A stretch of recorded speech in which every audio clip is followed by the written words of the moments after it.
Hare Krishna. I just want to welcome you all to the ISV live broadcast. We are going to be reading the Bhagavad Gita as it is today. These are going to be the English translations, and we will take turns reading chapter by chapter. Please join us for this yajna, and we pray that this will please Srila Prabhupada and all our previous acharyas. With that, I'd like to just start with the pranam prayers. Om Ajnanatirmirandasya Jnananjana Shalakaya Chakshurunmilitam Yena Tasmai Shri Gurave Namaha. Namo Om Vishnupadaya Krishna Prasthaya Bhutale Srimate Bhaktivedanta Swaminiti Namine. Namaste Saraswati Deve Gauravani Pracharine Nirvishesha Shunyavadi Paschatya Deshatarine. Jai Shri Krishna Chaitanya Prabhu Nityananda Shri Advaita Gadadhar Shivasadi Gaur Bhaktavrinda. Hare Krishna Krishna Krishna Hare Hare, Hare Rama Rama Rama Hare Hare. Now we'll start with Krishna Chaitananda Prabhu, who will read the chapter 1. Sure. So please let me know if everybody can see the screen. Yes, Prabhuji, we can see. Okay. So we'll begin Bhagavad Gita as it is by His Divine Grace Srila Prabhupada.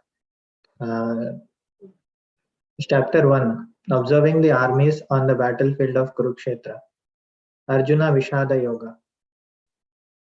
Dhritarashtra said, O Sanjaya, after my sons and the sons of Pandu assembled in the place of pilgrimage at Kurukshetra, desiring to fight, what did they do?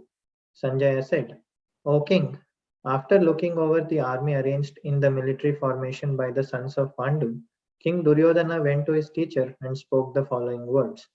O my teacher, behold the great army of the sons of Pandu, so expertly arranged by your intelligent disciple, the son of Drupada. Here in this army are many heroic bowmen equal in fighting to Bhima and Arjuna, great fighters like Yudhana, Virata, and Drupada. There are also great heroic powerful fighters like Drishtaketu, Chekitana, Kashiraja, Purujit, Kunti Bhoja, and Shaibhya. There are the mighty Yudhamanyu, the very powerful Uttamauja, the son of Subhadra, and the sons of Draupadi. All these warriors are great chariot fighters. But for your information, O best of the Brahmanas, let me tell you about the captains who are especially qualified to lead my military force. There are personalities like you, Bhishma, Karna, Kripa, Ashwathama, Vikarna, and the son of Somadatta called Bhurishrava, who are always victorious in battle. There are many other heroes who are prepared to lay down their lives for my sake. All of them are well equipped with different kinds of weapons and all are experienced in military science. Our strength is immeasurable and we are perfectly protected by grandfather Bhishma, whereas the strength of the Pandavas, carefully protected by Bhima, is limited. All of you must now give full support to grandfather Bhishma as you stand at your respective strategic points of entrance into the flanks of the army. Then Bhishma, the great valiant grandsire of the Kuru dynasty, the grandfather of all of the fighters, blew his conch shell very loudly, making a sound like the roar of a lion, giving Duryodhana joy. After that, the conch shells, drums, bugles, trumpets, and horns were all suddenly sounded, and the combined sound was tumultuous. On the other side, both Lord Krishna and Arjuna, stationed on a great chariot drawn by white horses, sounded their transcendental conch shells. Lord Krishna blew his conch shell called Panchajanya. Arjuna blew his, the Devadatta, and Bhima, the voracious eater and performer of Herculean tasks, blew his terrific conch shell, the Poundra. King Yudhishthira, the son of Kunti, blew his conch shell, the Ananta Vijaya, and Nakula and Sahadeva blew the Sughosha and Manipushpaka.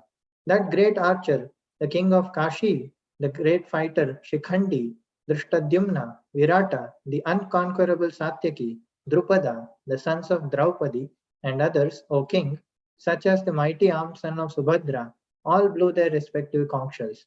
The blowing of these conch shells became uproarious, vibrating both in the sky and on the earth. It shattered the hearts of the sons of Dhritarashtra. At that time, Arjuna, the son of Pandu, seated in the chariot, wearing the flag marked with Hanuman, took up his bow and prepared to shoot at his arrows. O king, after looking at the sons of Dhritarashtra drawn in military array, Arjuna then spoke to Lord Krishna these words.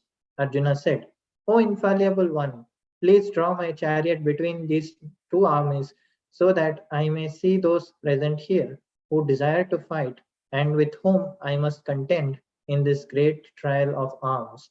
Let me see who have come here to fight, wishing to please the evil-minded son of Dhritarashtra. Sanjaya said, O descendant of Bharata, having thus been addressed by Arjuna, Lord Krishna drew up the fine chariot in the midst of the armies of both parties. In the presence of Bhishma, Drona, and all the other chieftains of the world, the Lord said, Just behold, Partha, all the Kurus assembled here. There, Arjuna could see within the midst of the armies of both parties his fathers, grandfathers, teachers, maternal uncles, brothers, sons, grandsons, friends, and also his fathers in law and well wishers. When the son of Kunti, Arjuna, saw all these different grades of friends and relatives, he became overwhelmed with compassion and spoke thus. Arjuna said, My dear Krishna, seeing my friends and relatives present before me in such a fighting spirit, I feel the limbs of my body quivering and my mouth drying up. My whole body is trembling. My hair is standing on end. My bow, Gandiva, is slipping from my hand and my skin is burning. I am now unable to stand here any longer. I am forgetting myself and my mind is reeling. I only see causes of misfortune, O Krishna, killer of the Keshi demon. I do not see how any good can come from killing my own kinsman in this battle, nor can I, my dear Krishna, desire any subsequent victory, kingdom, or happiness. O Govinda, of what avail to us are a kingdom, happiness, or even life itself when all those for whom we may desire them are now arrayed on this battlefield? O Madhusudana, when teachers, fathers, sons, grandfathers, maternal uncles, fathers in law, grandsons, brothers in law, and other relatives are ready to give up their lives and properties and are standing before me, why should I wish to kill them, even though they might otherwise kill me? O maintainer of all living entities, I am not prepared to fight with them, even in exchange for the three worlds, let alone this earth. What pleasure will we derive from killing the sons of Dhritarashtra? Sin will overcome us if we slay such aggressors. Therefore, it is not proper for us to kill the sons of Dhritarashtra and our friends. What should we gain, O Krishna, husband of the goddess of fortune, and how could we be happy by killing our own kinsmen? O Janardana, although these men, their hearts overtaken by greed, see no fault in killing one's family or quarreling with friends, why should we, who can see the crime in destroying a family, engage in these acts of sin? With the destruction of the dynasty, the eternal family tradition is vanquished, and thus the rest of the family becomes involved in irreligion. When the irreligion is prominent in the family, O Krishna, the women of the family become polluted, and from the degradation of womanhood, O descendant of Vrishni, comes unwanted progeny. An increase of unwanted population causes hellish life both for the family and those who destroy the family tradition. The ancestors of such corrupt families fall down because the performances for offering them food and water are entirely stopped. By the evil deeds of those who destroy the family tradition and thus give rise to unwanted children, all kinds of community projects and family welfare activities are devastated. O Krishna, maintainer of the people, I have heard by disciplic succession that those whose family traditions are destroyed dwell always in hell. Alas, how strange is it that we are preparing to commit greatly sinful acts. Driven by the desire to enjoy royal happiness, we are intent on killing our own kinsmen. Better for me if the sons of Dhritarashtra, with weapons in hand, were to kill me unarmed and unresisting on the battlefield. Sanjaya said, Arjuna, having thus spoken on the battlefield, cast aside his bow and arrows and sat down on the chariot, his mind overwhelmed with grief. And that's it. So next is chapter 2. Balram, please. Sanjay said, seeing Arjuna full of compassion, his mind depressed, his eyes You full need to of share your tears. screen as well, please. The screen. Oh, okay.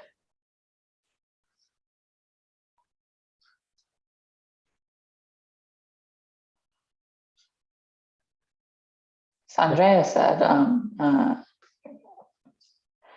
said, seeing Arjuna full of compassion, his mind depressed, his eyes full of tears, Madhusuna, Krishna, spoke the following words.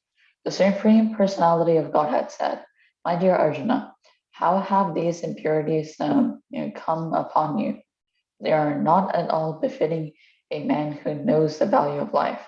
They lead not to higher planets, but to infamy. O son of Partha, do not yield to this degrading impotence. It does not become you. Give up such petty weakness of heart and arise, O chastiser of the enemy. Arjuna said, O killer of enemies, O killer of mother, how can I counterattack with arrows in battle, men like Bhishma and Drona, who are worthy of worship, of my worship? It would be better to live in this world by begging than to live at the cost of the lives of the great souls who are my teachers. Even though desiring worldly gain, they are superiors. If they are all killed, everything we enjoy will be tainted with blood. Nor do we know which is better, conquering them or being conquered by them. If we killed the sons of Dhritarashtra, we should not care to live, yet they are now standing before us on the battlefield. Now I am confused about my duty and have lost all composure because of miserly weakness. In this condition, I am asking you to tell me for certain what is best for me. Now I am your disciple and a soul surrendered unto you. Please instruct me. I can find no means to drive away this grief which is drying up my senses. I will not be able to dispel it, even if I win prosperous, unrivaled kingdom on earth, with sovereignty like the demigods in heaven. Sanjaya said, having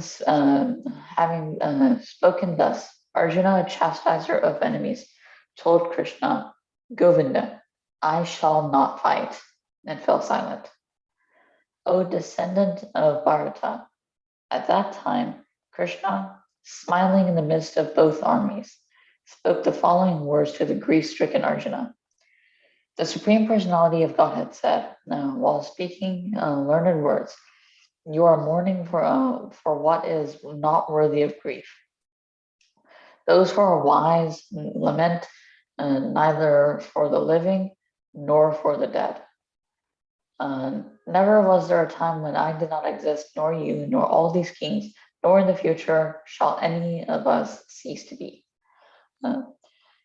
As the embodied soul continuously passes in this body from boyhood to youth to old age, the soul similarly passes into another body at death. A sober person is not bewildered by such a change. O son of Kunti, the non-permanent appearance of happiness and distress and their disappearance in due course are like the appearance and disappearance of winter and summer seasons. They arise from sense perception, those scion of Bharata, and one must learn to tolerate them without being disturbed. O best among men, Arjuna, the person who is not disturbed by happiness and distress and is steady in both is certainly eligible for liberation. Those who are seers of the truth have concluded that the non-existent to the material body, there is no endurance, and of the eternal soul, there is no change. This they have concluded by studying the nature of both. That which pervades the entire body, you should know to be indestructible.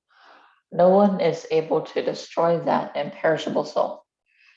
The material body of the indestructible, immeasurable, and eternal living entity is sure to come to an end. Therefore, fight, O descendant of Bharata. Neither he who thinks the living entity, the slayer, nor he who thinks it slain is in knowledge. For the self slays nor is slain. For the soul, there is neither birth nor death at any time. He has not come into being, does not come into being, and will not come into being. He is unborn, eternal, ever existing, and primeval. He is not slain when the body is slain. O Partha, how can a person who knows that the soul is indestructible, eternal, unborn, and immutable kill anyone or cause anyone to kill? As a person puts on new garments, giving up old ones, the soul is similarly accepts new material bodies, giving up the old and now useless ones. The soul can never be cut into pieces by any weapon, nor burned by any fire, nor moistened by any water, nor withered by any wind. This individual soul is unbreakable and insoluble, and can neither be burned nor dried. He is everlasting, present everywhere, unchangeable, immovable, and eternally the same. It is said that the soul is invisible, inconceivable, and immutable. Knowing this, you should not grieve for the body. If, however, you think that the soul or the symptoms of life will always be born and die forever, you still have no reason to lament, O mighty armed. One who has taken birth is sure to die, and after death, one is sure to take birth again. Therefore, in the unavoidable discharge of your duty, you should not lament.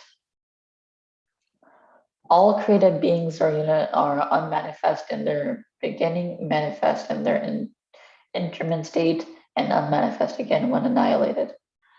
So what need is there for lamentation?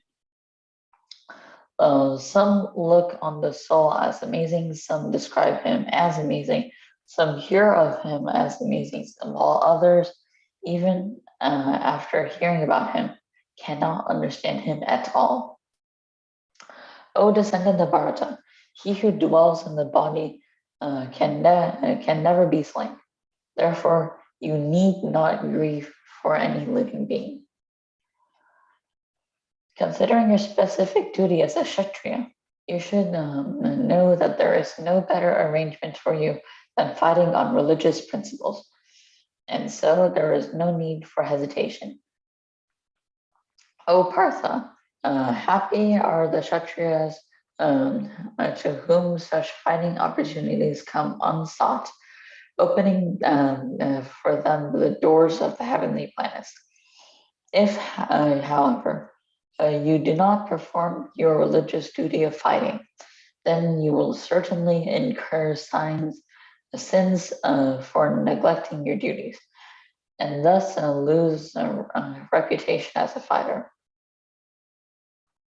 People will always speak of your infamy, and for a respectable person, dishonor is worse than death. The great generals who have highly esteemed your name and fame will think that you have left the battlefield out of fear only, and thus will consider you insignificant. Your enemies will describe you in many unkind words and scorn your ability. What could be more painful for you? O son of Kunti, either you will be killed on the battlefield and attain the heavenly planets, or you will conquer and enjoy the earthly kingdom. Therefore, get up with determination and fight. Do thou fight for the sake of fighting, without considering happiness or distress, loss or gain, victory or defeat, and by doing so you shall never incur sin. Thus far, I have described this knowledge to you through analytical study. And now, as I explained it in terms of working without fruitive results, and now listen as I explain it in terms of working without fruitive results. O son of Partha, when you act in such knowledge, you can free yourself from the bondage of all works. In this endeavor, there is no loss or diminution. And a little advancement on this path can protect one from the most dangerous type of fear. Those who are on this path are resolute in the purpose and their aim is one. O beloved, a child of the Kurus, the intelligence of those who are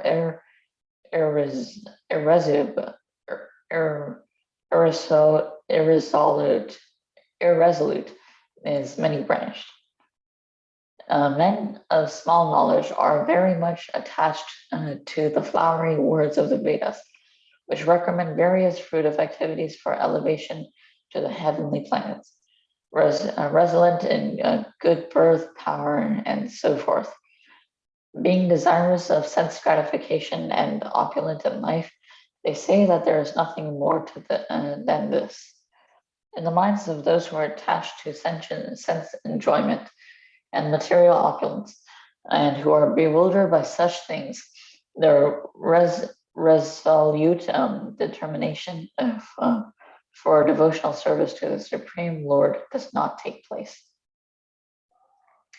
The Vedas the Vedas deal mainly with the subject of the three modes of material natures. O Arjuna, become transcendental to these modes. Be free from all dualities and from all anxieties for gain and safety, and be established in the self. All purposes served by a small well can at once be served by a great reservoir of water. Similarly, all the purposes of the Vedas can be served to one who knows the purpose behind them. You have a right to perform your prescribed duty, but you are not entitled to the fruits of the action. Never consider yourself the cause of the results of your activities, and never be attached to not doing your duty. Perform your duty equipoised, O Arjuna, abandoning all attachment to success or failure. Such equanimity is called yoga. O Dhananya,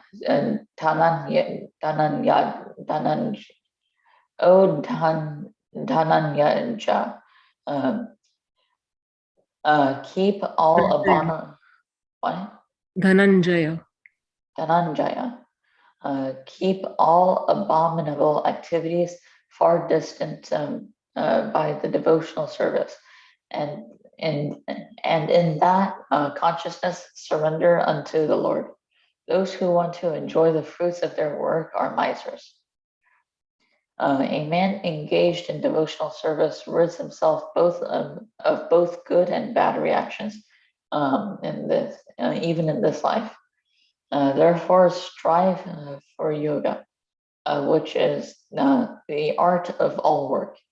By thus engaging in devotional service to the Lord, great sages or devotees free themselves from results of work in the material world. In this way, they become free from the cycle of birth and death and attain the state beyond all miseries by going back to Godhead. When your intelligence has passed out of the dense forest of delusion, you shall become indifferent to all that has been heard and that is to be heard. When your mind is no longer disturbed by the flowery language of the Vedas, and when it remains fixed in the trance of self-realization, then you will have attained the divine consciousness. Arjuna said, "O Krishna, what are the symptoms of one whose consciousness is thus merged in transcendence? How does he speak? And what is his language? How does he sit? And how does he walk?"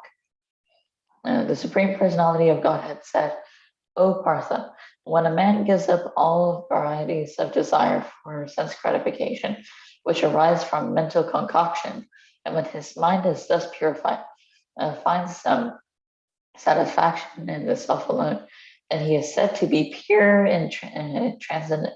He is said to be in pure transcendental consciousness. One who is not disturbed in mind, even amidst the threefold miseries, or elated when there is happiness, and who is free from attachment, fear, and anger, is called a sage of steady mind. In the material world, one who is unaffected by whatever good or evil he may obtain, neither praising it nor despairing it, is firmly fixed in the perfect knowledge. One who is able to withdraw his senses from sense objects, as a tortoise draws its limbs within the shell, is firmly fixed in perfect consciousness.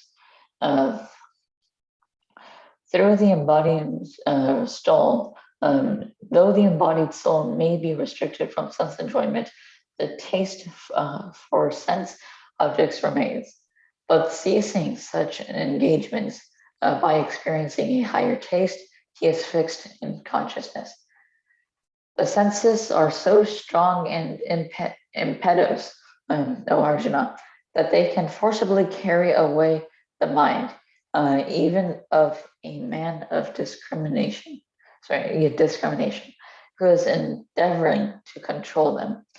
One who restrains his senses, keeping them under control, and fixes his consciousness upon me, is known as a man of steady intelligence.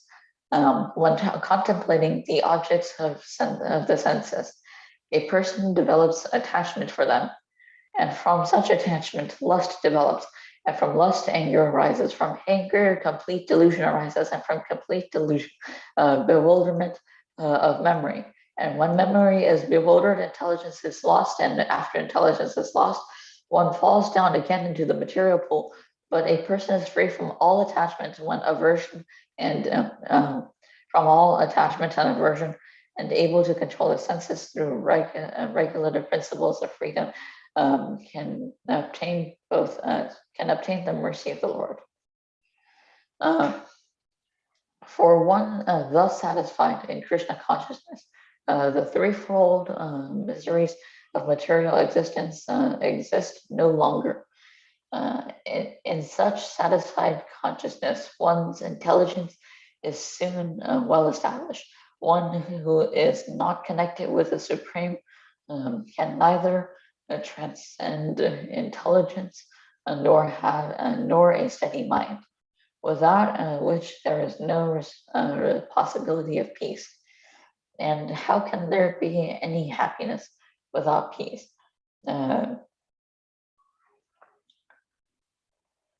A strong wind sweeps away a boat on the water, even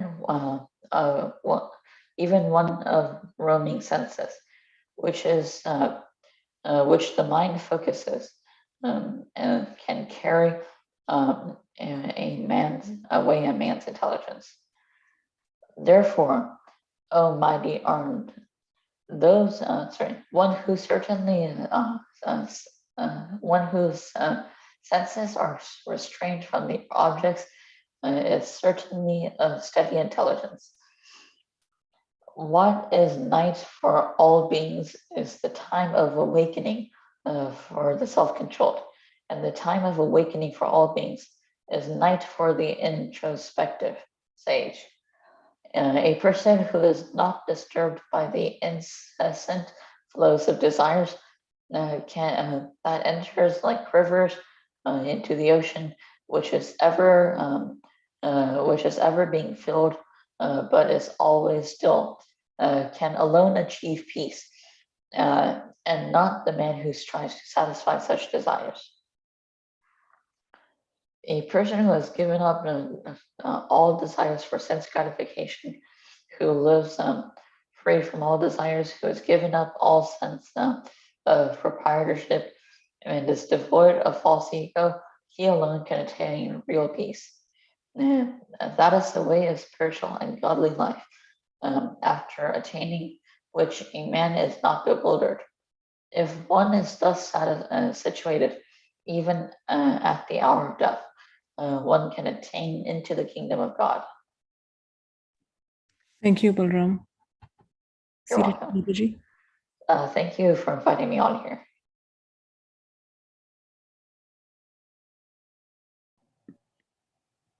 Bhagavad Gita as it is, Chapter 3, Karma Yoga.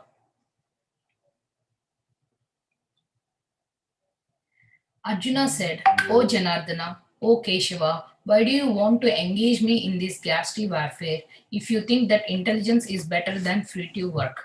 My intelligence is bewildered by your equivocal instructions. Therefore, please tell me decisively which will be most beneficial for me.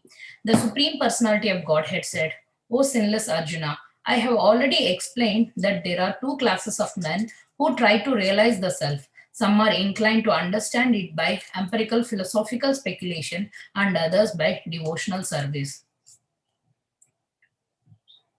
Not by merely abstaining from work can one achieve freedom from reaction, nor by renunciation alone can one attain perfection. Everyone is forced to act helplessly according to the qualities he has acquired from the modes of material nature.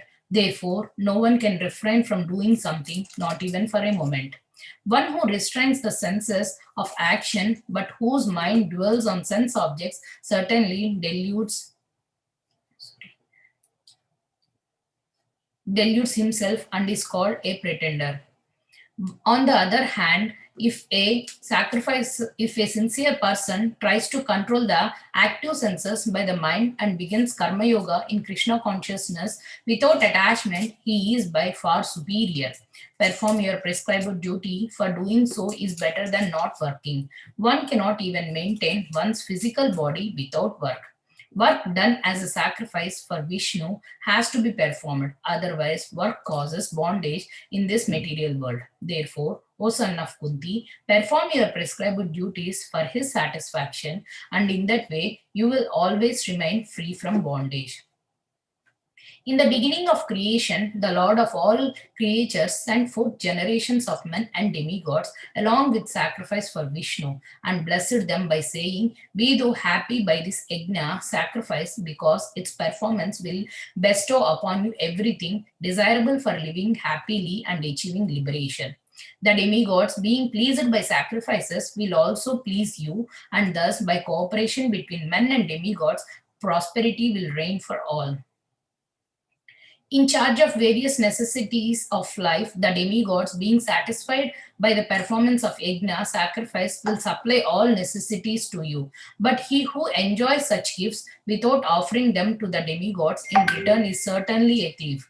Thus, the devotees of the Lord are released from all kinds of sins because they eat food which is offered first for sacrifice. Others who prepared food for personal sense enjoyment verily eat only sin. All living bodies subsist on food grains, which are produced from rains. Rains are produced by performance of yajna, sacrifice, and yajna is born of prescribed duties. Regulated activities are prescribed in the Vedas, and the Vedas are directly manifested from the Supreme Personality of Godhead. Consequently, the all-pervading transcendence is eternally situated in acts of sacrifice. My dear Arjuna, one who does not follow in human life the cycle of sacrifice thus established by the Vedas certainly leads a life full of sin. Living only for the satisfaction of the senses, such a person lives in vain.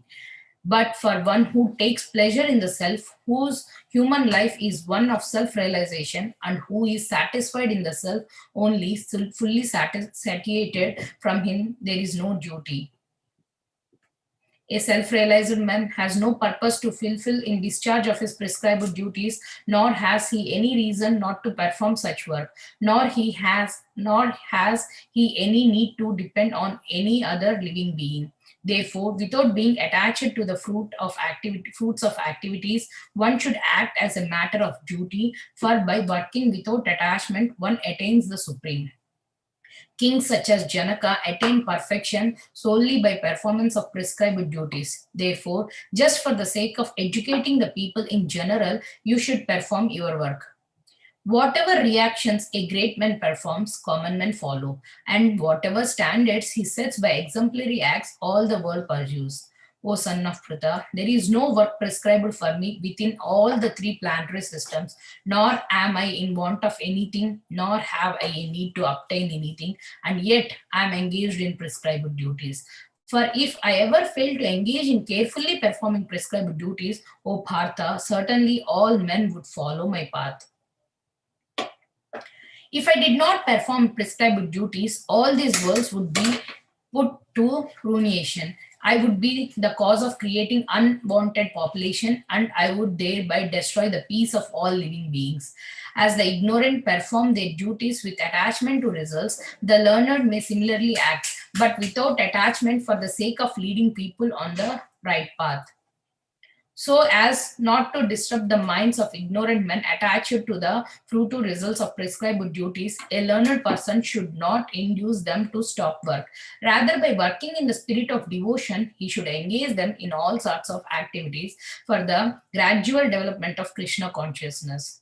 The spirit soul, bewildered by the influence of false ego, thinks himself the doer of activities that are not actually carried out by the three modes of material nature. One who is in knowledge of the absolute truth, O mighty armor, does not engage himself in the senses and sense gratification, knowing well the difference between work in devotion and work for fruitive results. Bewildered by the modes of material nature, the ignorant fully engage themselves in material activities and become attached. But the wise should not unsettle them, although these duties are inferior due to the performance lack of knowledge. Therefore, O Arjuna, surrendering all your works unto me, with full knowledge of me, without desires for profit, with no claims to proprietorship, and free from lethargy, fight. Those persons who execute their duties according to my injunctions and who follow this teaching faithfully without envy become free from the bondage of fruitive actions. But those who, out of envy, disregard these teachings and do not follow them regularly are to be considered bereft of all knowledge, befolded, and ruined in their endeavors for perfection. Even a man of knowledge acts according to his own nature, for everyone follows the nature he has acquired from the three modes. Who can preparation accomplish? There are principles to regulate attachment and aversion pertaining to the senses and their objects. One should not come under the control of such attachment and aversion because they are stumbling blocks on the path of self realization. It is far better to discharge one's prescribed duties, even though faultily, than others' duties perfectly. Destruction in the course of performing one's own duty is better than engaging in another's duties. For the follow another's path is dangerous.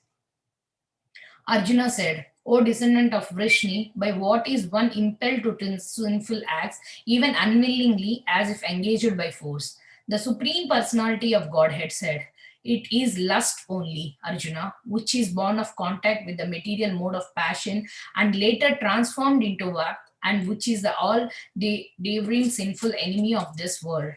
As fire is covered by smoke, as a mirror is covered by dust, or as the embryo is covered by the womb, the living entity is similarly covered by different degrees of this lust. Thus, the wise living entity's pure consciousness become covered by his eternal enemy in the form of lust, which is never satisfied and which burns like fire. The senses, the mind, and the intelligence are the sitting places of this lust. Though them lust covers the real knowledge of the living entity and bewilders him. Therefore, O Arjuna, best of the Bhartas, in the very beginning curb this great symbol of sin, lust, by regulating the senses and slay this destroyer of knowledge and self-realization. The working senses are superior to dull matter. Mind is higher than the senses. Intelligence is still higher than the mind, and the soul, is even higher than the intelligence. Thus, knowing oneself to be transcendental to the material senses, mind, and intelligence, O mighty armored Arjuna, one should study the mind by deliberate spiritual intelligence, Krishna consciousness, and thus by spiritual strength conquer this insatiable enemy known as lust. Thank you.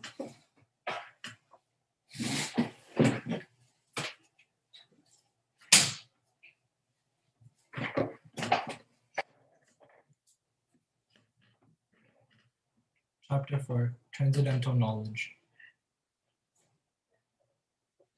The personality of Godhead, Lord Sri Krishna, said, I instructed this imperishable science of yoga to the sun god, Vivasvan, and Vivasvan instructed it to Manu, the father of mankind, and Manu in turn instructed it to Ikshvaku.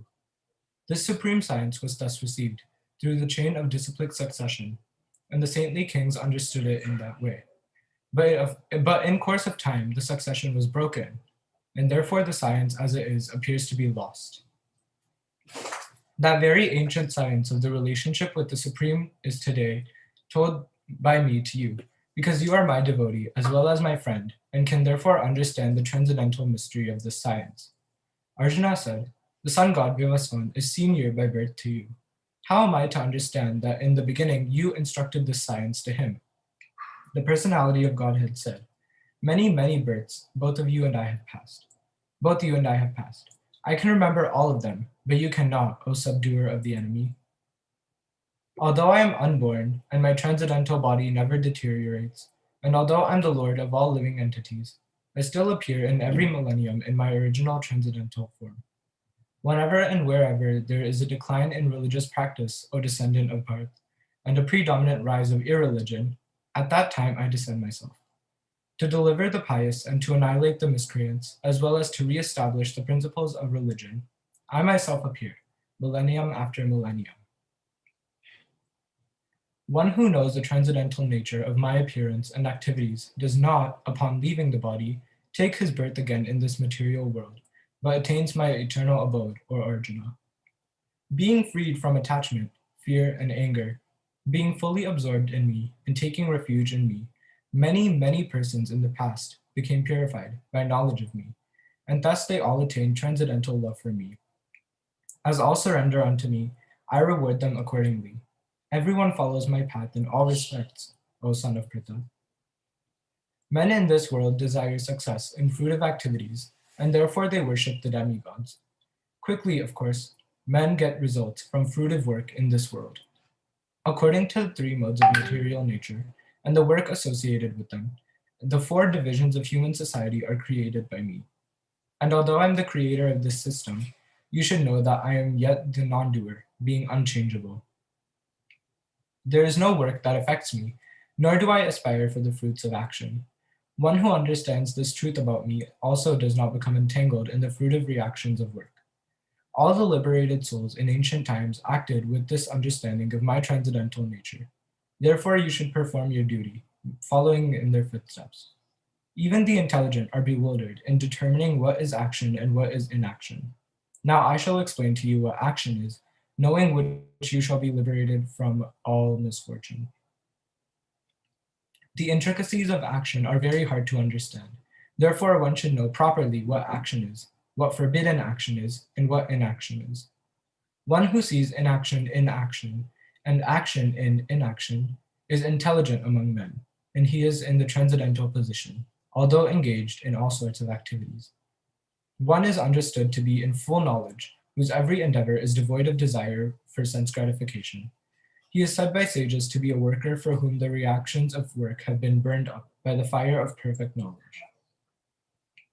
Abandoning all attachment to the results of his activities, ever satisfied and independent, he performs no furtive actions, although engaged in all kinds of undertakings. Such a man of understanding acts with mind and intelligence perfectly controlled, gives up all sense of proprietorship over his possessions, and acts only for the bare necessities of life. Thus working, he is not affected by sinful reactions.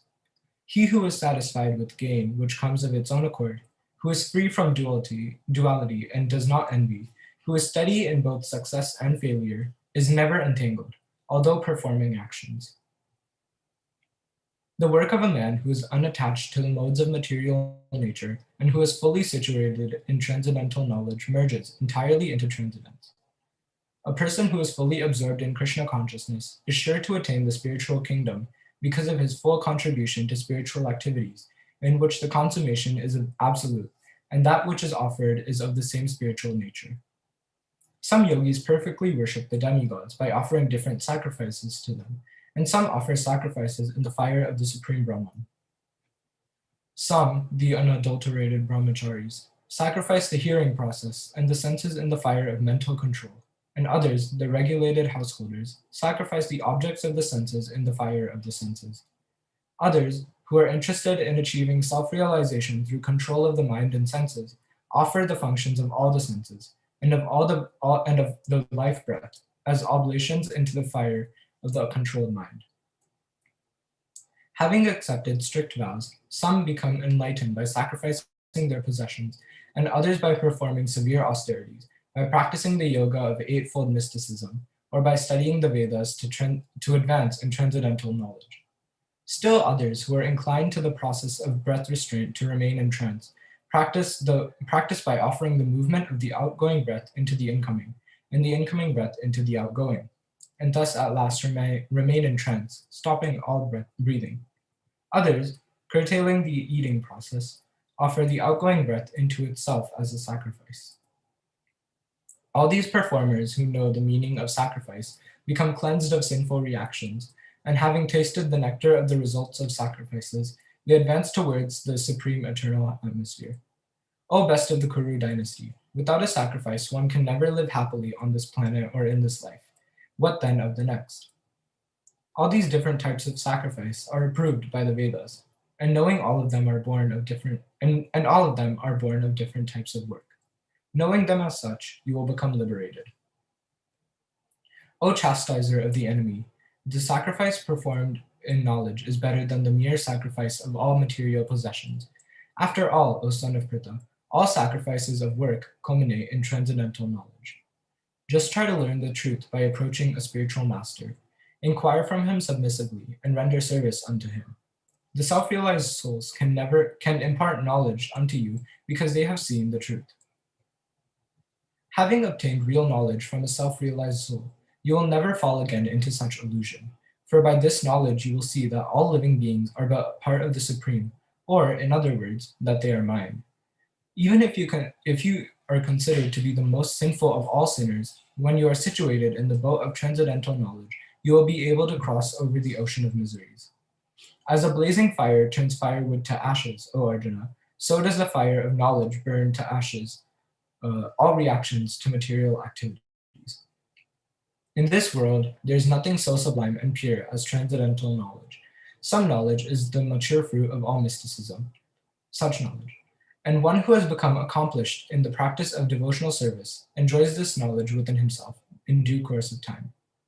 A faithful man who is dedicated to transcendental knowledge and who subdues his senses is eligible to achieve such knowledge, and having achieved it, he quickly attains the supreme spiritual peace. But ignorant and faithless persons who doubt the revealed scriptures do not attain God consciousness. They fall down. For the doubting soul, there is happiness, neither in this world nor in the next. One who acts in devotional service, renouncing the fruits of his actions, and whose doubts have been destroyed by transcendental knowledge, is situated factually in the self. Thus he is not bound by the reactions of work, O conqueror of riches. Therefore, the doubts which have arisen in your heart out of ignorance should be slashed by the weapon of knowledge. Armed with yoga, O Bharata, stand and fight. Thank you. Thank you, Arjun. Shyama Vallabhi Mataji. Yes, Mataji.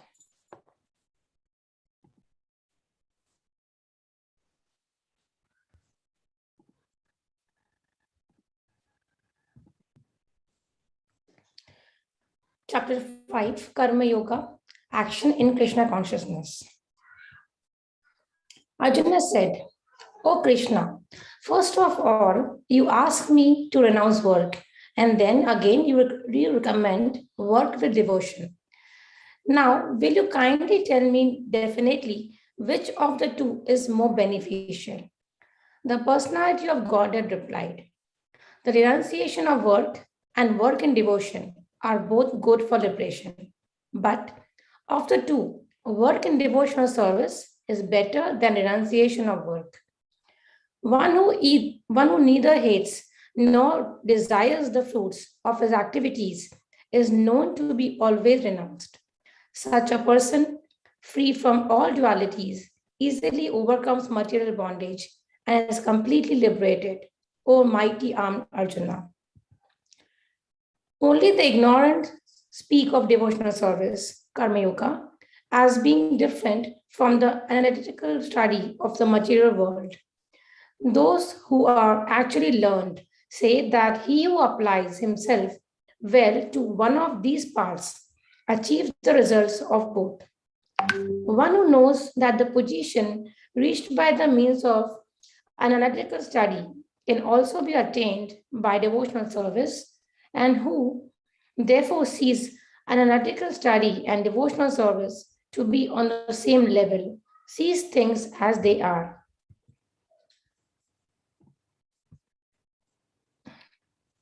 What is this word? They are. Merely, merely renouncing all activities, yet not engaging in the devotional service of the Lord cannot make one happy. But a thoughtful person engaged in devotional service can achieve the supreme without delay. One who works in devotion, who is a pure soul and who controls his mind and senses, is dear to everyone, and everyone is dear to him. Though always working, such a man is never entangled. A person in the divine consciousness, although engaged in seeing, hearing, touching, smelling, eating, moving about, sleeping, and breathing, always knows within himself that he actually does nothing at all. Because while speaking, evacuating, receiving, or opening or closing his eyes, he always knows that only the material senses are engaged with their objects and that he is aloof from them. One who performs his duty without attachment, surrendering the results onto the Supreme Lord, is unaffected by sinful actions, as the lotus leaf is untouched by water. The yogis, abandoning attachment, act with body, mind, intelligence, and even with the senses only for the purpose of purification. The steadily devoted soul attains unadulterated peace because he offers the results of all activities to me. Whereas a person who is not in union with the divine, who is greedy for the fruits of his labor, becomes entangled. When the embodied living being controls his nature and mentally renounces all actions, he resides happily in the city of 9 gates, the material body, neither working nor causing work to be done. The embodied spirit, master of the city of his body, does not create activities, nor does he induce people to act, nor does he create the fruits of action. All this is enacted by the modes of material nature. Nor does the Supreme Lord assume anyone's sin or pious activities. Embodied beings, however, are bewildered because of the ignorance which covers the real knowledge. When, however, one is enlightened with the knowledge by which nuisance is destroyed, then his knowledge reveals everything, as the sun lights up everything in the daytime. When one's intelligence, mind, faith, and refuge are all fixed in the Supreme, then one becomes fully cleansed of misgivings through complete knowledge and thus proceeds straight on the path of liberation. The humble sages, by virtue of true knowledge, see with equal vision a learned and gentle Brahmana, a cow, an elephant, a dog, and a dog eater. Those whose minds are established in sameness and equanimity have already conquered the conditions of birth and death.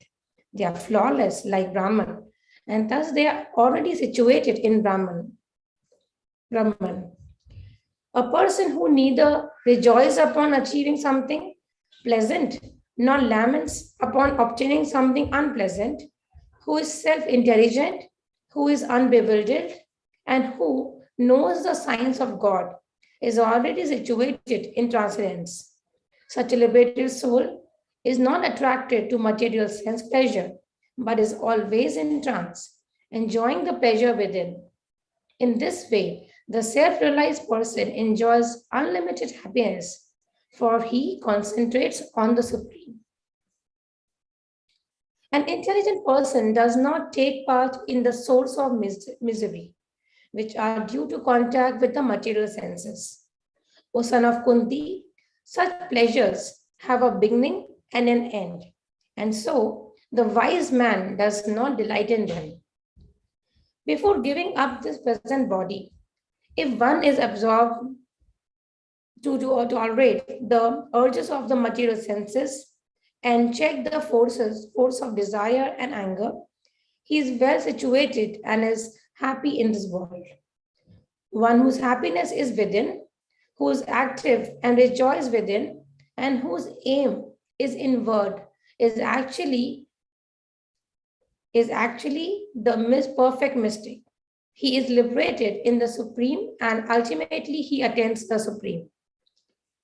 Those who are beyond the dualities that arise from doubts, whose minds are engaged within, who are always busy working for the welfare of all living beings, and who are free from all sins, achieve liberation in the Supreme.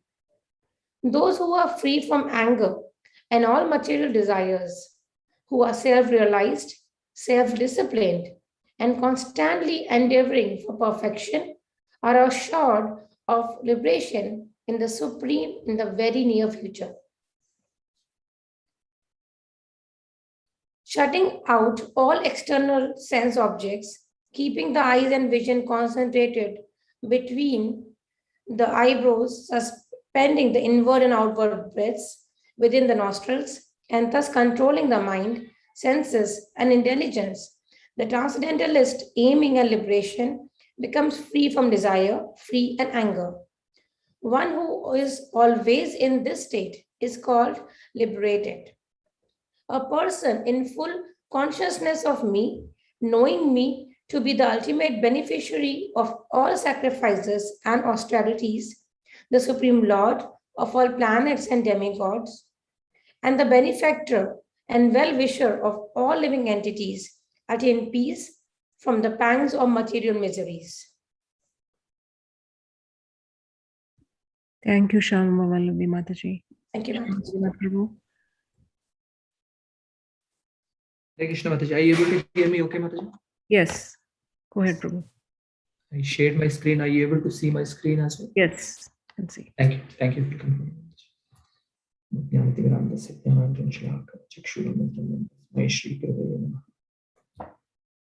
Chapter 6, Dhyana Yoga.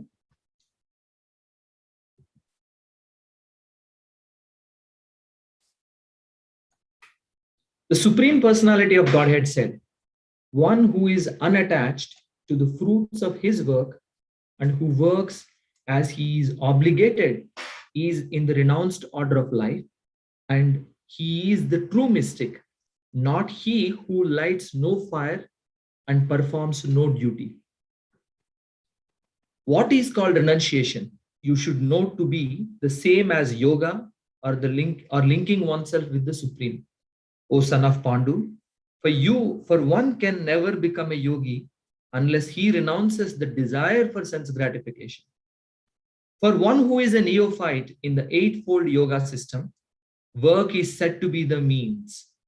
And for one who is already elevated in yoga, cessation of all material activities is said to be the means.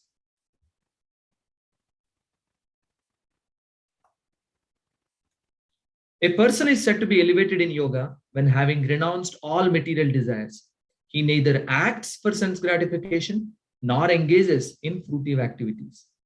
One must deliver himself with the help of his mind and not degrade himself. The mind is the friend of the conditioned soul and his enemy as well. For him who has conquered the mind is the best of friends. But for one who has failed to do so, his mind will remain the greatest enemy. For one who has conquered the mind, the super soul is already reached, for he has attained tranquility. To such a man, happiness and distress, heat and cold, honor and dishonor are all the same. A person is said to be established in self-realization and is called a yogi or mystic when he is fully satisfied by virtue of acquired knowledge and realization. Such a person is situated in transcendence and is self-controlled. He sees everything, whether it be pebbles, stones, or gold, as the same. A person is considered still further advanced when he regards honest well-wishers, affectionate benefactors, the neutral, mediators, the envious, friends and enemies, the pious, and the sinners, all with an equal mind. A transcendentalist should always engage his body, mind, and self in relationship with the Supreme. He should live alone in a secluded place and should always carefully control his mind. He should be free from desires and feelings of possessiveness. To practice yoga, one should go to a secluded place and should lay kusha grass on the ground and then cover it with a deer skin and a soft cloth. The seat should be neither too high nor too low and should be situated in a sacred place. The yogi should then sit on it very firmly and practice yoga to purify the heart by controlling his mind, senses, and activities and fixing the mind on one point. One should hold one's body, neck, and head erect in a straight line and stare steadily at the tip of the nose. Thus, with an unagitated, subdued mind, devoid of fear, completely free from sex life, one should meditate upon me within the heart and make me the ultimate goal of life. Thus, practicing constant control of the body, mind, and activities, the mystic transcendentalist, his mind regulated, attains to the kingdom of God or the abode of Krishna by cessation of material existence. There is no possibility of once becoming a yogi, O Arjuna, if one eats too much or eats too little, sleeps too much or does not sleep enough.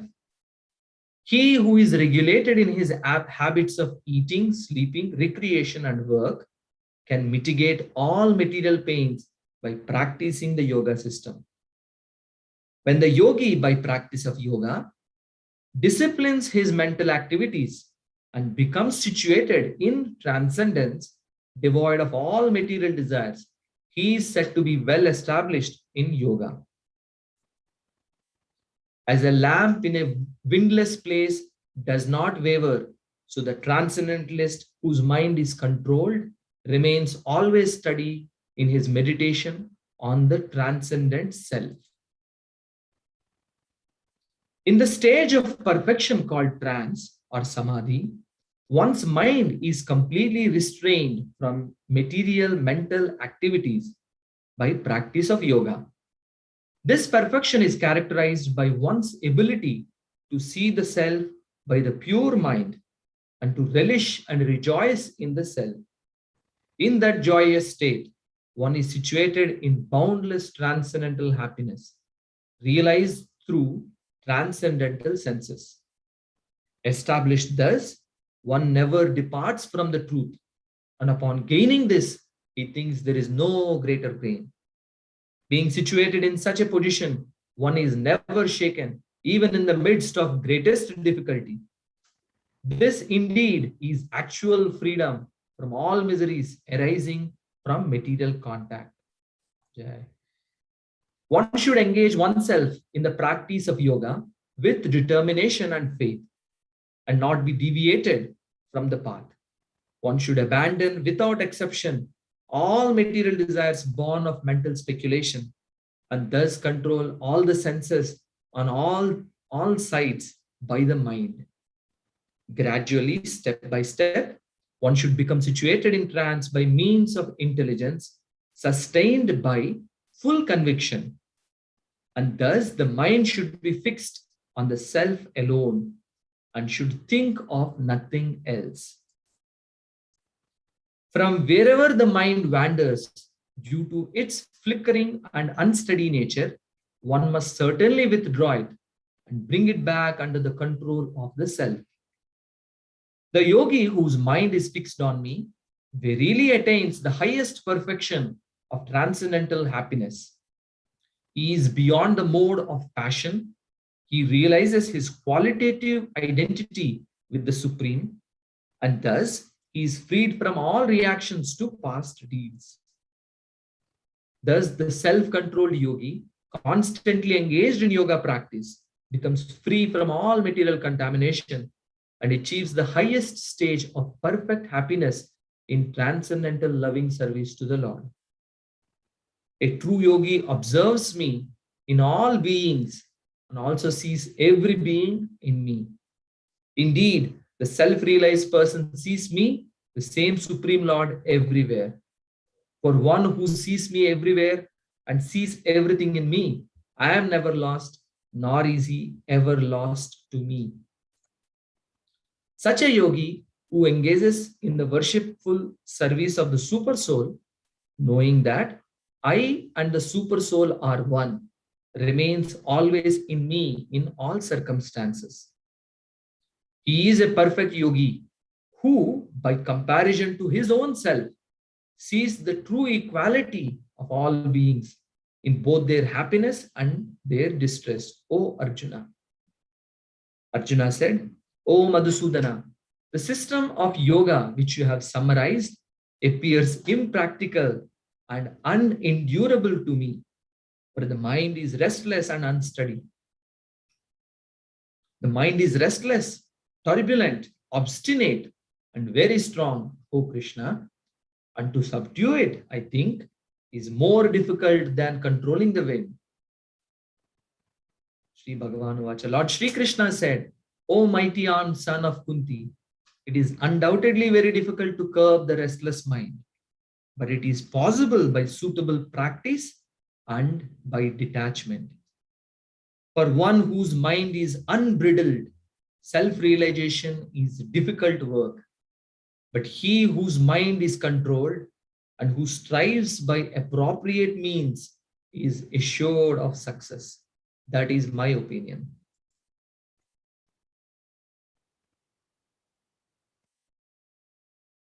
Arjuna said, O Krishna, what is the destination of the unsuccessful transcendentalist, who in the beginning takes to the process of self-realization with faith, but who later desists due to worldly mindedness and thus does not attain perfection in mysticism?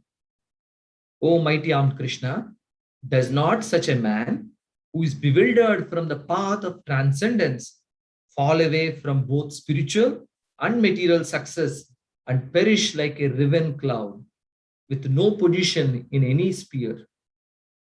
This is my doubt, O Krishna, and I ask you to dispel it completely. But for you, no one is to be found who can destroy this doubt.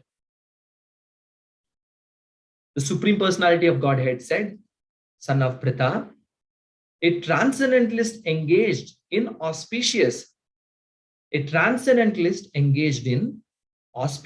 activities does not meet with destruction either in this world or in the spiritual world. One who does good, my friend, is never overcome by evil. The unsuccessful yogi, after many years of enjoyment on the planets of the pious living entities, is born into a family of righteous people or into a family of rich aristocracy or If unsuccessful after long practice of yoga, he takes his birth in a family of transcendentalists who are surely great in wisdom. Certainly, such a birth is rare in this world. On taking such a birth, he revives the divine consciousness of his previous life. And he again tries to make further progress in order to achieve complete success, O son of Kuru. By virtue of the divine consciousness of his previous life, he automatically becomes attracted to the yogic principles, even without seeking them. Such an inquisitive transcendentalist stands always above the ritualistic principles of the scriptures. And when the yogi engages himself with sincere endeavor in making further progress, being washed of all contaminations, then ultimately achieving perfection after many, many births of practice, he attains the supreme goal. A yogi is greater than the ascetic, greater than the empiricist, and greater than the fruity worker. Therefore, O Arjuna, in all circumstances, be a yogi. And of all yogis, the one with great faith who always abides in me, thinks of me within himself, and renders transcendental loving service to me. He is the most intimately united with me in yoga and is the highest of all. That is my opinion. Jai. Jai. Thank you, Prabhu. Nilachal Chandra Mataji.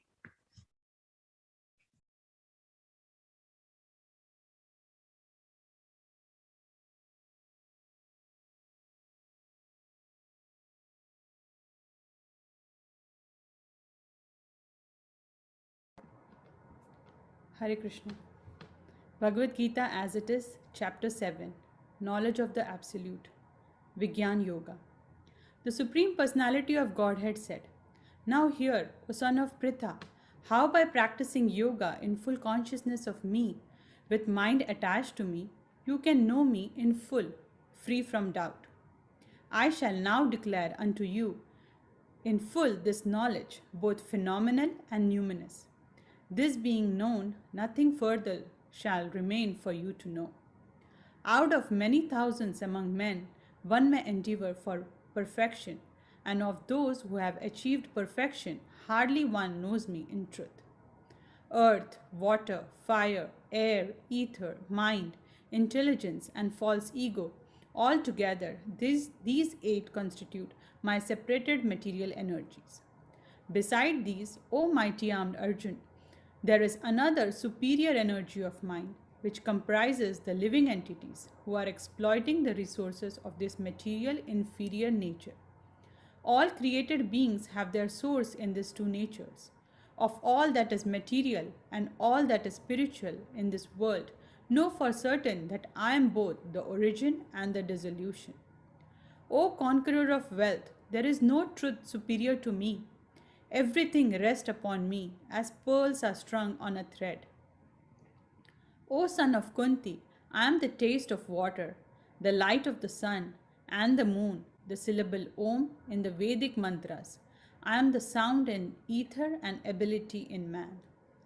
I am the original fragrance of the earth, and I am the heat and fire. I am the life of all that lives, and I am the penances of all ascetics.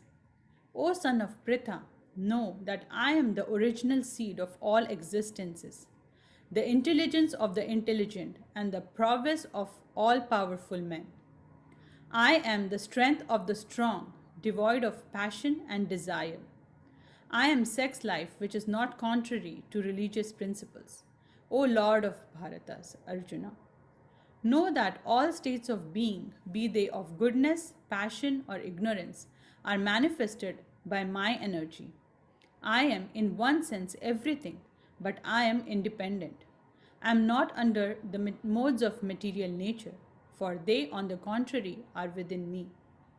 Deluded by the three modes, goodness, passion, and ignorance, the whole world does not know me, who am above the modes and inexhaustible. This divine energy of mine, consisting of the three modes of material nature, is difficult to overcome, but those who have surrendered unto me can easily cross beyond it. Those miscreants who are grossly foolish, who are lowest among mankind, whose knowledge is stolen by illusion, and who partake of the atheistic nature of demons, do not surrender unto me. O best among the Bharatas, four kinds of pious men begin to render devotional service unto me: the distressed, the desirer of wealth, the inquisitive, and he who is searching for knowledge of the Absolute. Of these, the one who is in full knowledge and who is always engaged in pure devotional service is the best, for I am very dear to him and he is very dear to me. All these devotees are undoubtedly magnanimous soul, but he who is situated in knowledge of me I consider to be just like my own self. Being engaged in my transcendental service, he is sure to attain me, the highest and the most perfect goal. After many births and death, he who is actually in knowledge surrenders unto me, knowing me to be the cause of all causes and all that is. Such a great soul is very rare. Those whose intelligence has been stolen by material desires surrender unto demigods and follow the particular rules and regulations of worship according to their own natures. I am in everyone's heart as the super soul. As soon as one desires to worship some demigod, I make his faith steady so that he can devote himself to that particular deity. Endowed with such a faith, he endeavors to worship a particular demigod and obtains his desires. But in actuality, these benefits are bestowed by me alone. Men of small intelligence worship the demigods, and their fruits are limited and temporary. Those who worship the demigods go to the planets of the demigods, but my devotees ultimately reach my supreme planet. Unintelligent men who do not know me perfectly think that I, the Supreme Personality of Godhead, Krishna, was impersonal before and have now assumed this personality. Due to their small knowledge, they do not know my higher nature, which is imperishable and supreme. I am never manifest to the foolish and unintelligent.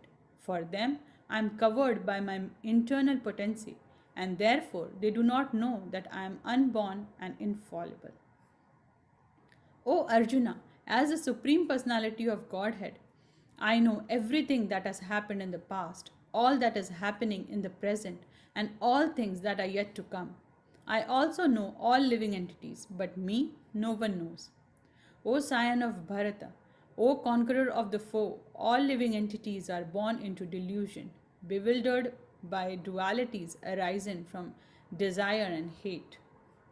Persons who have acted piously in previous lives and in this life and whose sinful actions are completely eradicated are freed from the dualities of delusion, and they engage themselves in my service with determination. Intelligent persons who are endeavoring for liberation from old age and death take refuge in me in devotional service. They are actually Brahman because they entirely know everything about transcendental activities. Those in full consciousness of me, who know me, the Supreme Lord, to be the governing principle of the material manifestation of the demigods and of all methods of sacrifice, can understand and know me, the Supreme Personality of Godhead, even at the time of death. Om Tat Sat.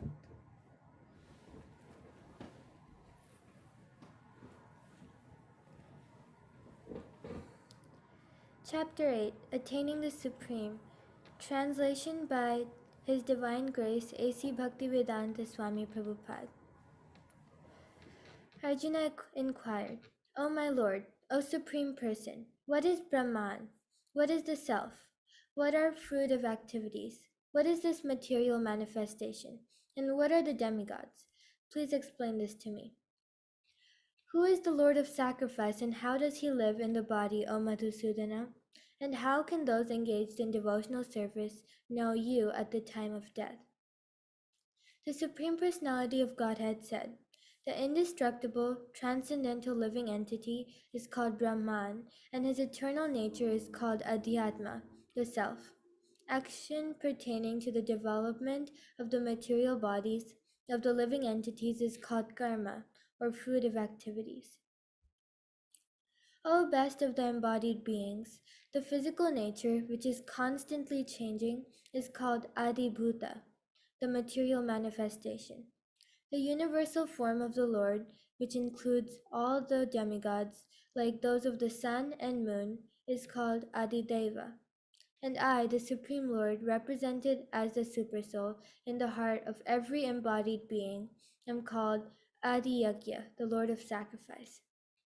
And whoever at the end of his life quits his body remembering me alone, at once attains my nature. Of this there is no doubt. Whatever state of being one remembers when he quits his body, O son of Kunti, that state he will attain without fail. Therefore, Arjuna, you should always think of me in the form of Krishna, and at the same time carry out your prescribed duty of fighting. With your activities dedicated to me, and your mind and intelligence fixed on me, you will attain me without doubt. He who meditates on me as the Supreme Personality of Godhead, his mind constantly engaged in remembering me, undeviated from the path, he, O Parth, is sure to reach me. One should meditate upon the Supreme Person as the one who knows everything, and as he who is the oldest, who's the controller, who's smaller than the smallest, who's the maintainer of everything, who is beyond all material conception, who is inconceivable, and who is always a person. He is luminous like the sun, and he is transcendental beyond this material nature. One who at the time of death fixes his life air between the eyebrows, and by the strength of yoga, with an undeviating mind, engages himself in remembering the Supreme Lord in full devotion, will certainly attain to the Supreme Personality of Godhead. Persons who are learned in the Vedas, who utter Omkara, and who are great sages in renounced order, enter into Brahman.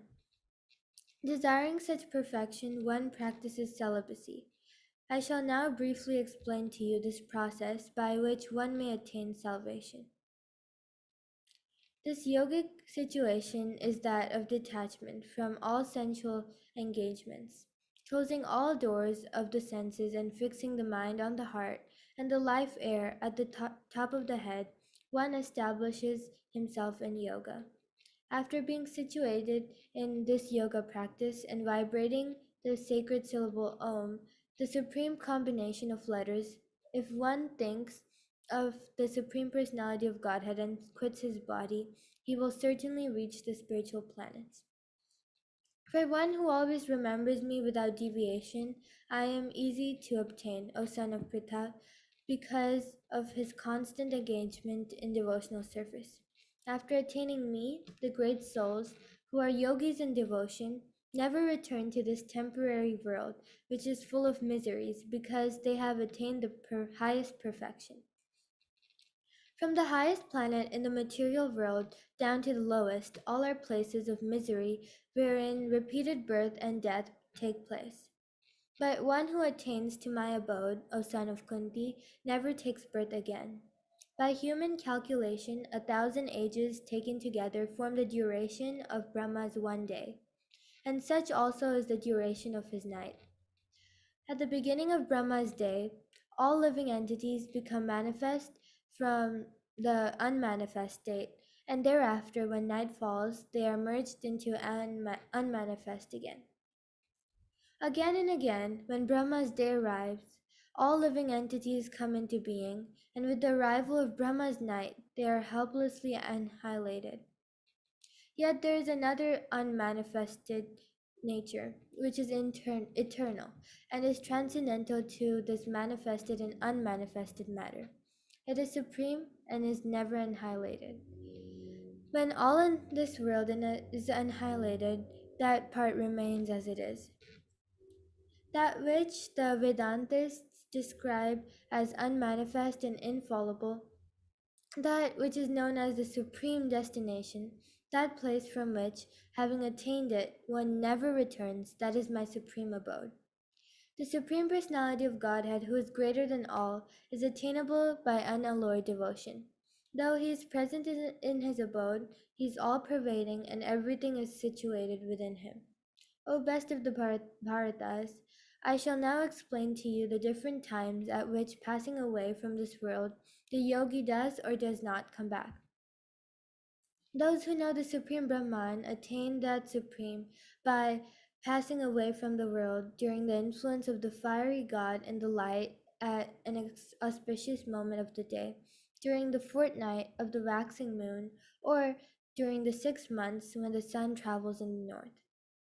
The mystic who passes away from this world during the smoke, the night, the fortnight of the waning moon, or the 6 months when the sun passes to the south, reaches the moon planet again, but comes back.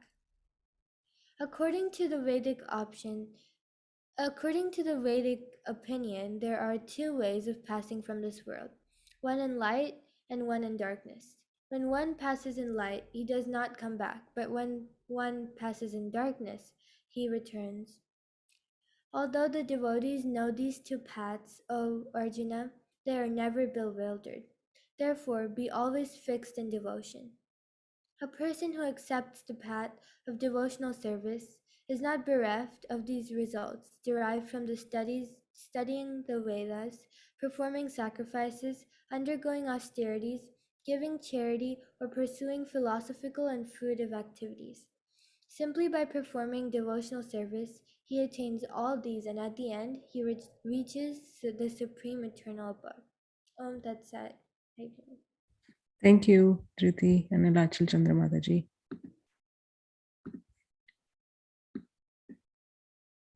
Chapter 9, the most confidential knowledge, Rajaguhya Yoga. The Supreme Personality of Godhead said, "My dear Arjuna, because you are never envious of me, I shall impart to you this most confidential knowledge and realization, knowing which you shall be relieved of all miseries of material existence. This knowledge is the king of education, the most secret of all secrets. It is the purest knowledge, and because it gives direct perception of the self by realization, it is the perfection of religion. It is everlasting and is joyfully performed. Those who are not faithful in this devotional service cannot attain me, O conqueror of enemies. Therefore, they return to the path of birth and death in this material world. By me, in my unmanifested form, this entire universe is pervaded. All beings are in me, but I am not in them. And yet, everything that is created does not rest in me. Behold my mystic opulence. Although I am the maintainer of all living entities, and although I am everywhere, I am not a part of this cosmic manifestation, for myself is the very source of creation. Understand that as the mighty wind, blowing everywhere, rests always in the sky, all created beings rest in me. O son of Kunti, at the end of the millennium, all material manifestations enter into my nature, and at the beginning of another millennium, by my potency, I create them again. The whole cosmic order is under me. Under my will, it is automatically manifested again and again, and under my will, it is annihilated at the end. O Dhananjaya, all this work cannot bind me. I am ever detached from all these material activities, seated as though neutral. This material nature, which is one of my energies, is working under my direction, O son of Kunti, producing all moving and non-moving beings. Under its rule, this manifestation is created and annihilated again and again. Fools deride me when I descend in the human form. They do not know my transcendental nature as the supreme lord of all that be. Those who are thus bewildered are attracted by demoniac and atheistic views. In that deluded condition, their hopes for liberation, their fruitive activities, and their culture of knowledge are all defeated. O son of Pritha, those who are not deluded, the great souls, are under the protection of the divine nature. They are fully engaged in devotional service because they know me as the Supreme Personality of Godhead, original and inexhaustible. Always chanting my glories, endeavoring with great determination, bowing down before me, these great souls perpetually worship me with devotion. Others, who engage in sacrifice by the cultivation of knowledge, worship the Supreme Lord as one without a second, as diverse as in many, and in the universal form. But it is I who am the ritual, I the sacrifice, the offering to the ancestors, the healing herb, the transcendental chant. I am the butter and the fire and the offering. I am the father of this universe, the mother, the support, and the grandsire. I am the object of knowledge, the purifier, and the syllable Om. I am also the Rig, the Sama, and Yajurvedas. I am the goal, the sustainer, the master, the witness, the abode, the refuge, and the most dear friend. I am the creation and the annihilation, the basis of everything, the resting place, and the eternal seed. O Arjuna, I give heat and I withhold and send forth the rain. I am immortality. I am also death personified. Both spirit and matter are in me. Those who study the Vedas and drink the Soma juice, seeking the heavenly planets, worship me indirectly. Purified of sinful reactions, they take birth on the pious heavenly planet of Indra, where they enjoy godly delights. When they have thus enjoyed vast heavenly sense pleasure and the results of their pious activities are exhausted, they return to this mortal planet again. Thus, those who seek sense enjoyment by adhering to the principles of the three Vedas achieve only repeated birth and death. But those who always worship me with exclusive devotion, meditating on my transcendental form, to them I carry what they lack and I preserve what they have. Those who are devotees of other gods and who worship them with faith actually worship only me, O son of Kunti, but they do so in a wrong way. I am the only enjoyer and master of all sacrifices. Therefore, those who do not recognize my true transcendental nature fall down. Those who worship the demigods will take birth among the demigods. Those who worship the ancestors go to the ancestors. Those who worship ghosts and spirits will take birth among such beings, and those who worship me will live with me. If one offers me with love and devotion a leaf, a flower, a fruit, or water, I will accept it. Whatever you do, whatever you eat, whatever you offer or give away, and whatever austerities you perform, do that, O son of Kunti, as an offering to me. In this way, you will be freed from bondage to work and its auspicious and inauspicious results. With your mind fixed on me in this principle of renunciation, you will be liberated and come to me. I envy no one, nor am I partial to anyone. I am equal to all. But whoever renders service unto me in devotion is a friend, is in me, and I am also a friend to him. Even if one commits the most abominable action, if he is engaged in devotional service, he is to be considered saintly because he is properly situated in his determination. He quickly becomes righteous and attains lasting peace. O son of Kunti, declare it boldly that my devotee never perishes. O son of Pritha, those who take shelter in me, although they be of lower birth, women, Vaishyas, merchants, and Shudras, workers, can attain the supreme destination. How much more this is so of the righteous Brahmanas, the devotees, and the saintly kings. Therefore, having come to this temporary miserable world, engage in loving devotion service unto me. Engage your mind always in thinking of me, become my devotee, offer obeisances to me, and worship me. Being completely absorbed in me, surely you will come to me. So we will now take a short break of 4 minutes and 59 seconds, and we will be back at 7:10, and we will continue.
Chapter 10, The Opulence of the Absolute, Vibhuti Yoga.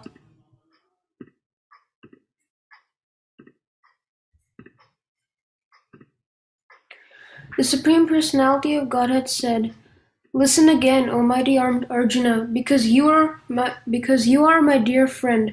For your benefit I shall speak to you further, giving knowledge that is better than what I have already explained. Neither the hosts of demigods nor the great sages know my origin or opulences, for in every respect I am the source of the demigods and sages. He who knows me as the unborn, as the beginningless, as the supreme lord of all the worlds, he only, undiluted among men, is freed from all sins.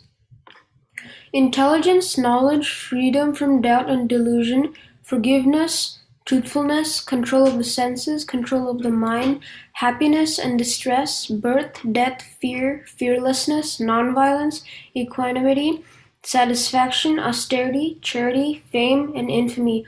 All these various qualities of living entities are created by me alone. The 7 great sages, and before them the 4 other great sages, and the Manus, progenitors of mankind, come from me, born from my mind, and all the living beings populating the various planets descend from them. One who is factually convinced of this opulence and mystic power of mine engages in unalloyed devotional service. Of this there is no doubt. I am the source of all spiritual and material worlds. Everything emanates from me. The wise who perfectly know this engage in my devotional service and worship me with all their hearts.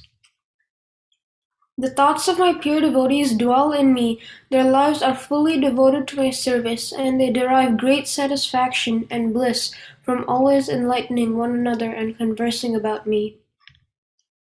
To those who are constantly devoted to serving me with love, I give the understanding by which they can come to me. To show them special mercy, I, dwelling in their hearts, destroy with the shining lamp of knowledge the darkness born of ignorance. Arjuna said, "You are the Supreme Personality of Godhead, the ultimate abode, the purest, the absolute truth. You are the eternal, transcendental, original person, the unborn and the greatest." All the great sages such as Narada, Asita, Devala, and Vyasa confirm this truth about you, and now you yourself are declaring it to me. O Krishna, I totally accept as truth all that you have told me.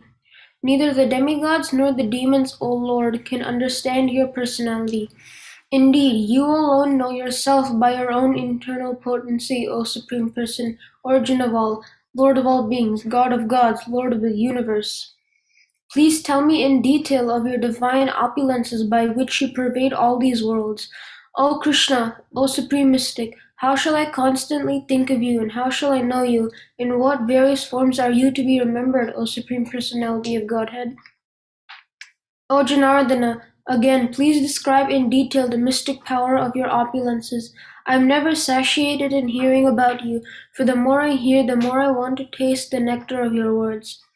Supreme Personality of Godhead said, "Yes, I will tell you of my splendorous manifestations, but only of those which are prominent, O Arjuna, for my opulence is limitless.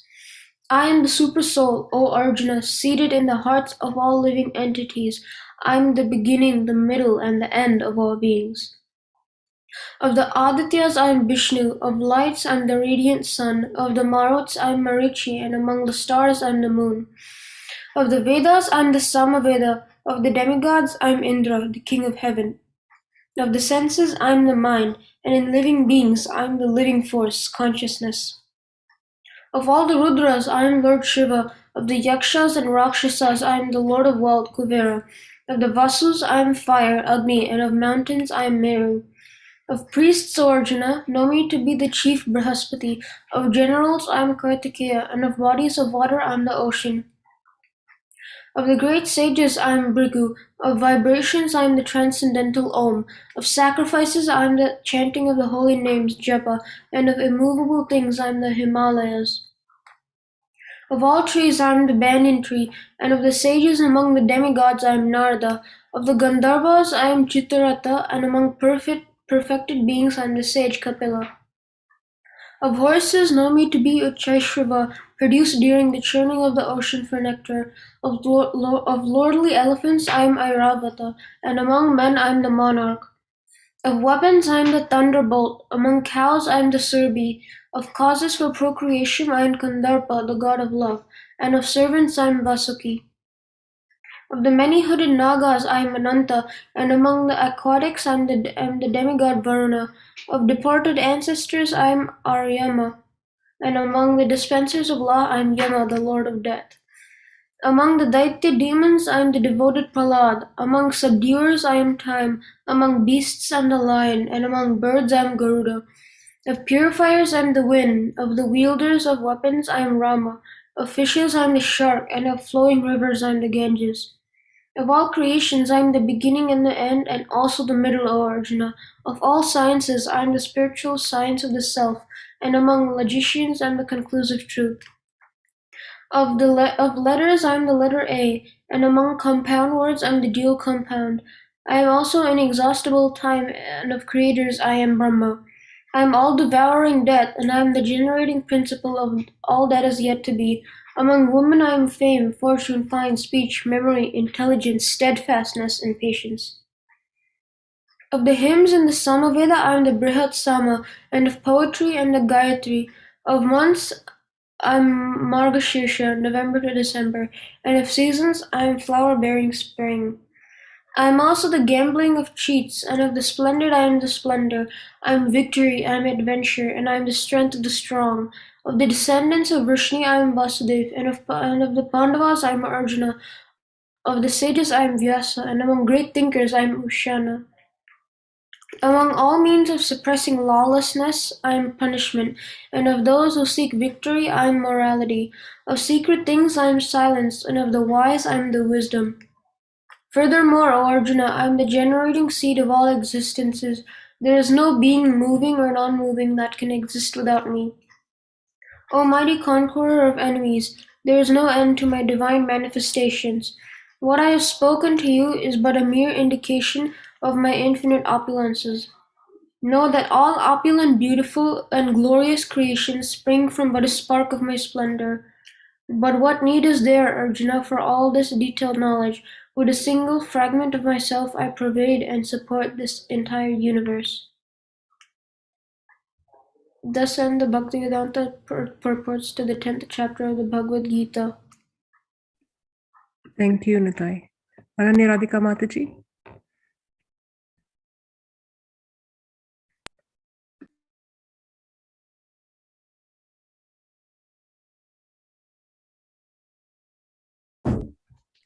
Chapter 11.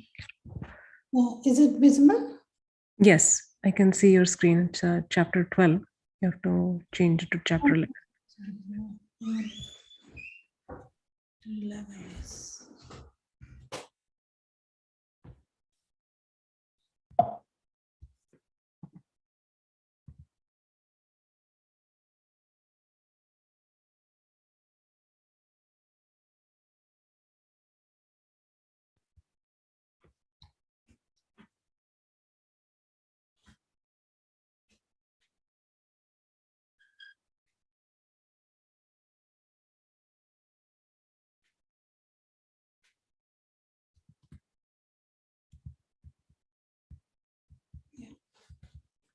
Sorry for the delay. So Bhagavad Gita as it is, chapter 11, the universal form, Vishwarup Darshan Yoga.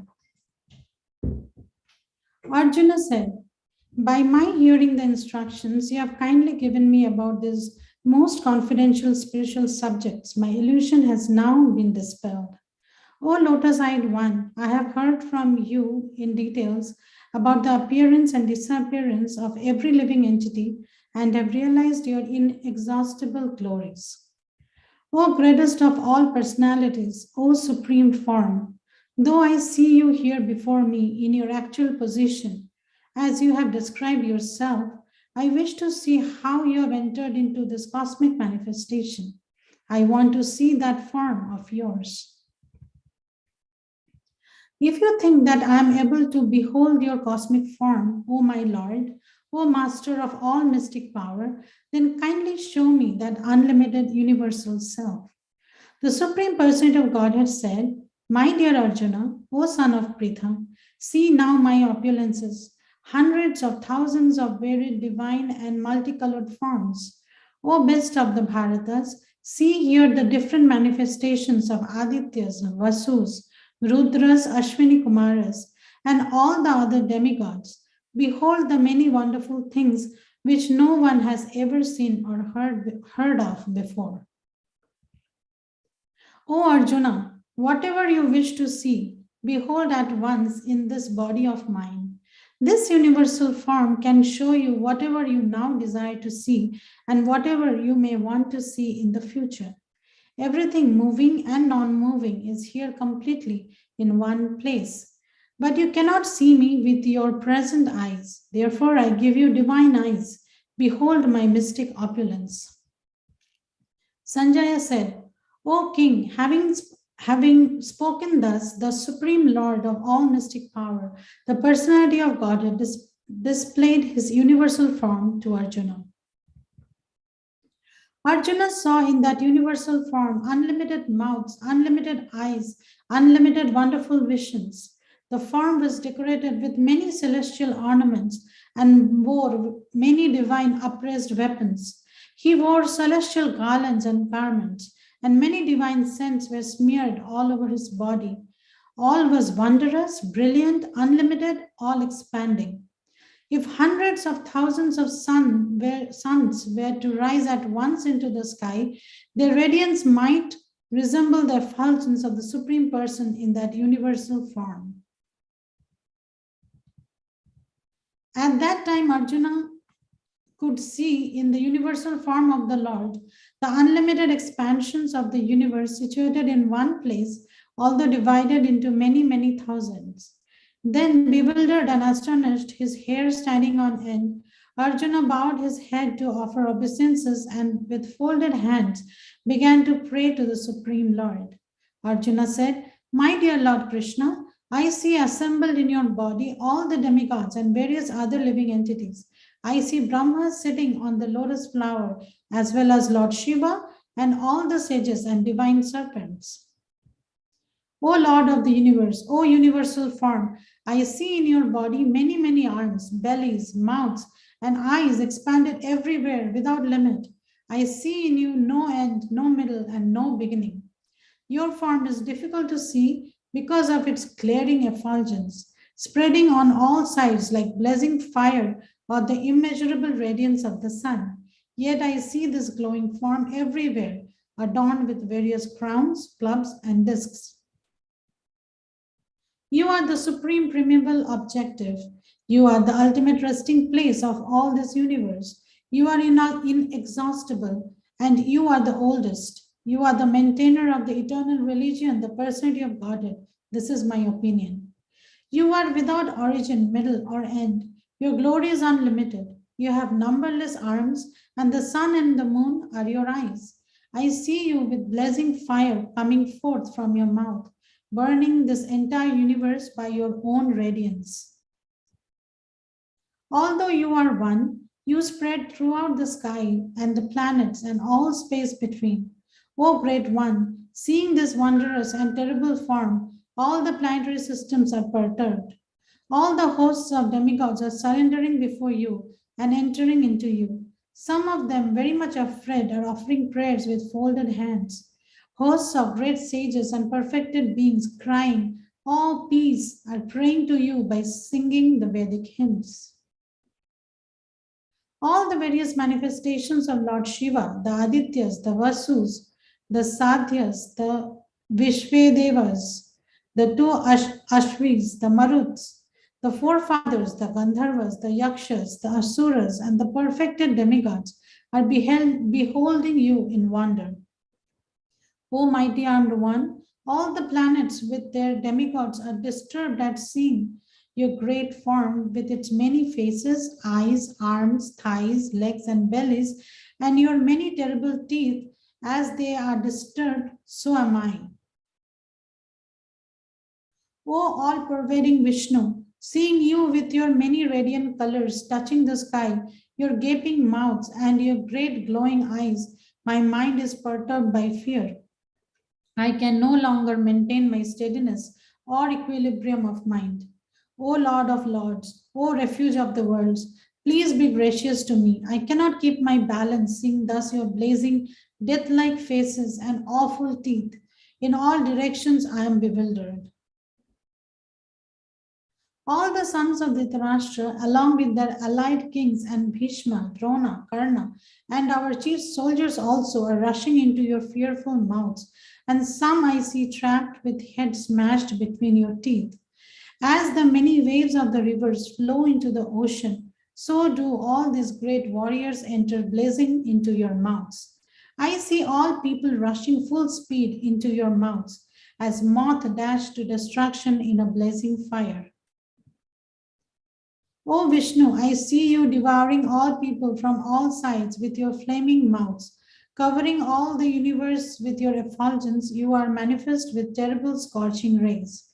O Lord of Lords, so fierce of form, please tell me who you are. I offer my obeisances unto you. Please be gracious to me. You are the primeval Lord. I want to know about you, for I do not know what your mission is. The Supreme Personality of Godhead said, Time I am, the great destroyer of the worlds, and I have come here to destroy all people. With the exception of you, the Pandavas, all the soldiers here on both sides will be slain. Therefore, get up, prepare to fight and win glory. Conquer your enemies and enjoy a flourishing kingdom. They are already put to death by my arrangement, and you, O Sabyasachi, can be but an instrument in the fight. Drona, Bhishma, Jayadratha, Karna, and the other great warriors have already been destroyed by me.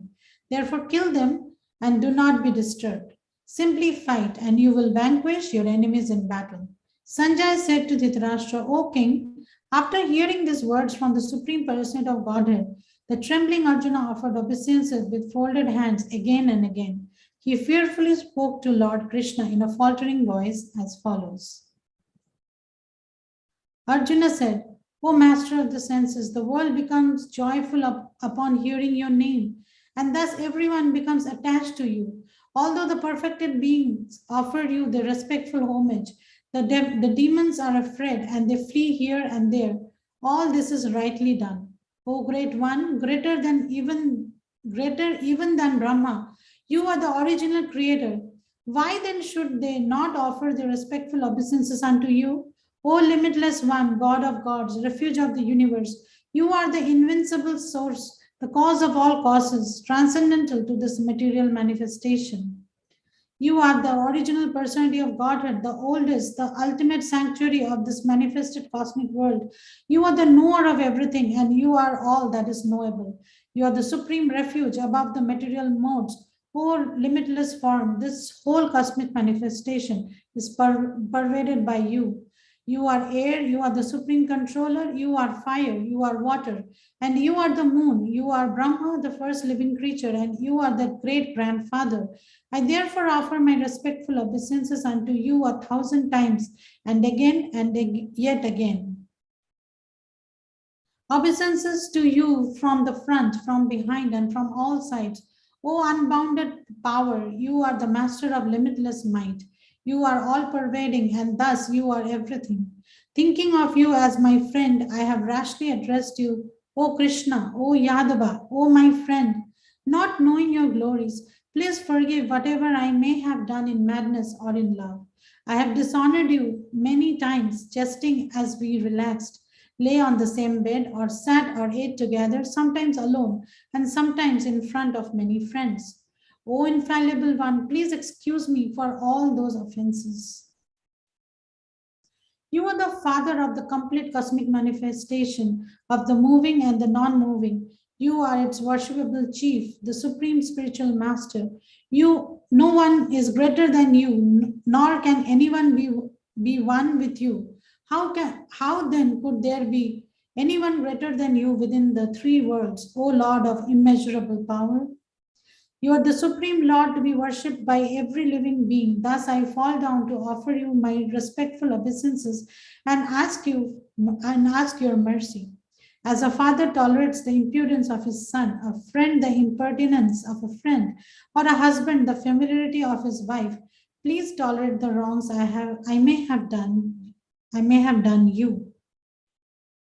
After seeing this universal form, which I have never seen before, I am gladdened, but at the same time, my mind is disturbed with fear. Therefore, please bestow your grace upon me and reveal again your form as the personality of Godhead, O Lord of Lords, O abode of the universe.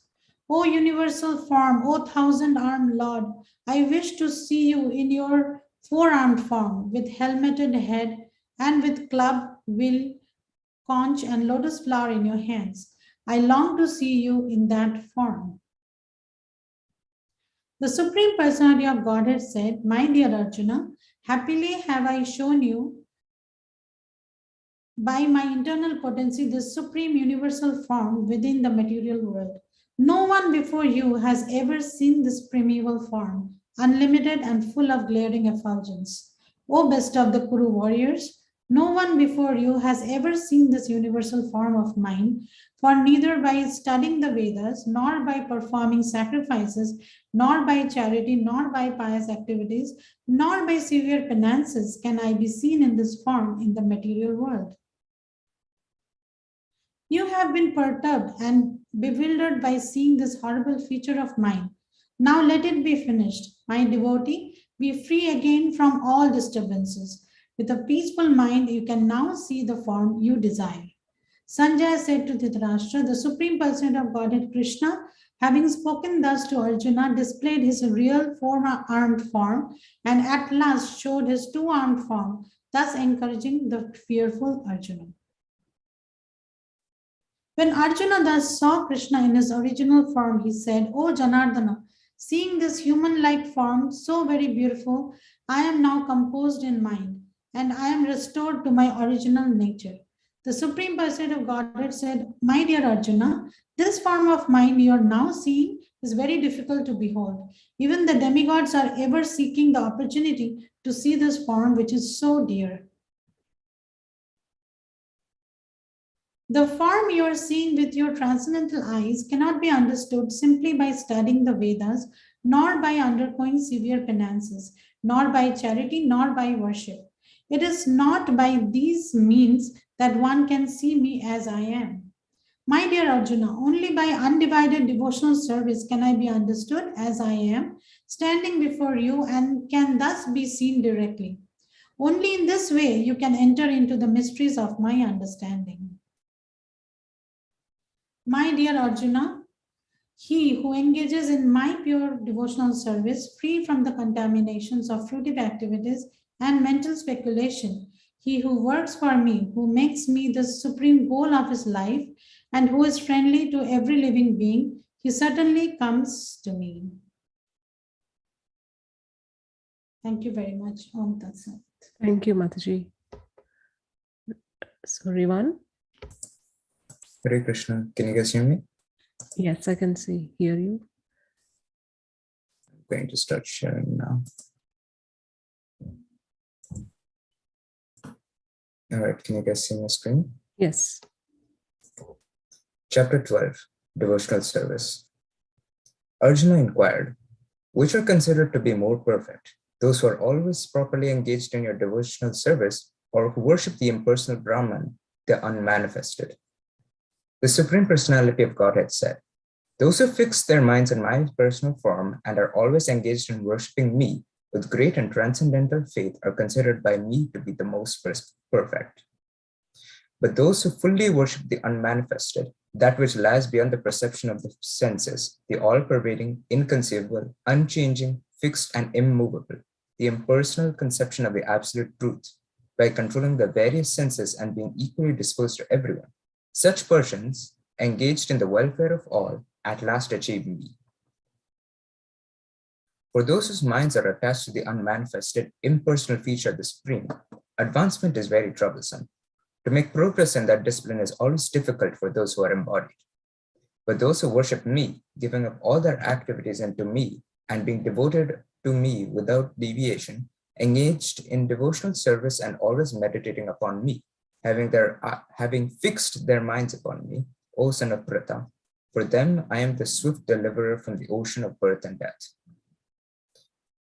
Just fix your mind upon me, the Supreme Personality of Godhead, and engage all your intelligence in me. Thus you will live in me always, without a doubt. My dear Arjuna, O winner of wealth, if you cannot fix your mind upon me without deviation, then follow the regulative principles of Bhakti Yoga. In this way, develop a desire to attain me. If you cannot practice the regulations of Bhakti Yoga, then just try to work for me, because by working for me, you will come to the perfect stage. If, however, you are unable to work in this consciousness of me, then try to act giving up all results of your work and try to be self-situated. If you cannot take to this practice, then engage yourself in the cultivation of knowledge. Better than knowledge, however, is meditation, and better than meditation is the renunciation of the fruits of action, for by such renunciation, one can attain peace of mind. One who is not envious, but is a kind friend to all living entities, who does not think himself a proprietor and is free from false ego, who is equal in both happiness and distress, who is tolerant, always satisfied, self-controlled, and engaged in devotional service with determination. His mind and intelligence fixed upon me. Such a devotee of mine is very dear to me. He by whom no one is put into difficulty and who is not disturbed by anyone, who is equiposed in happiness by distress, fear, and anxiety, is very dear to me.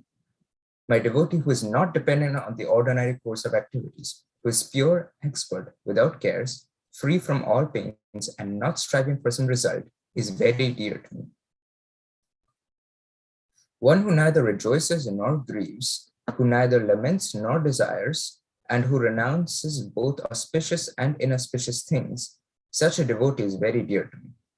One who is equal to friends and enemies, who is equiposed in honor and dishonor, heat and cold, happiness and distress, fame and infamy, who is always free from contaminating association, always silent and satisfied with anything, who doesn't care for any residence, who is fixed in knowledge and who is engaged in devotional service, such a person is very dear to me. Those who follow this imperishable path of devotional service and who completely engage themselves with faith, making me the supreme goal, are very, very dear to me. Thank you, Rivan. Radhika, Hare Krishna.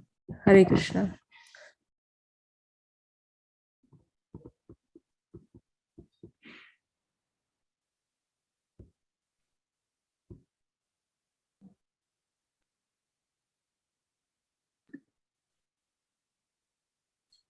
We can see Mataji.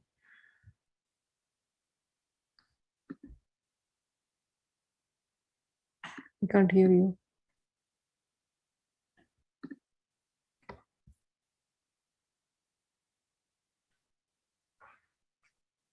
We can't hear you, Mataji. Can you hear me?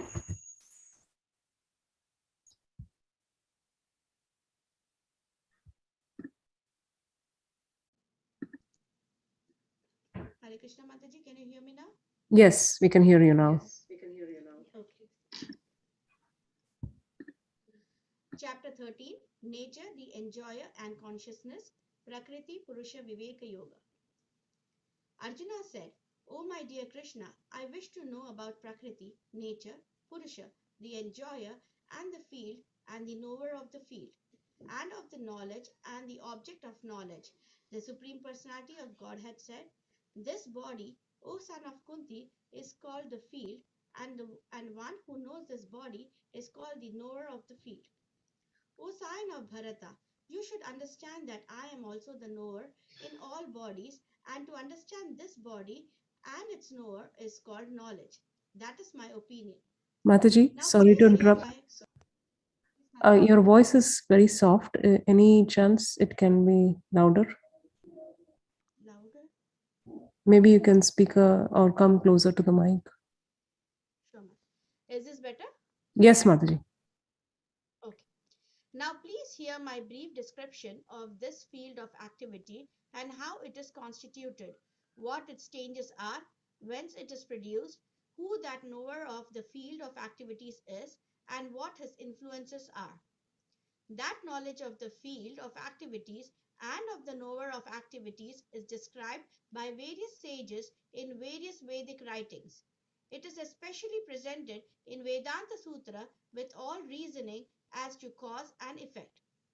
The five great elements, false ego, intelligence, the unmanifested, the 10 senses, and the mind, the 5 sense objects, desire, hatred, happiness, distress, the aggregate, the life symptoms, and convictions, all these are considered, in summary, to be the field of activities and its interactions.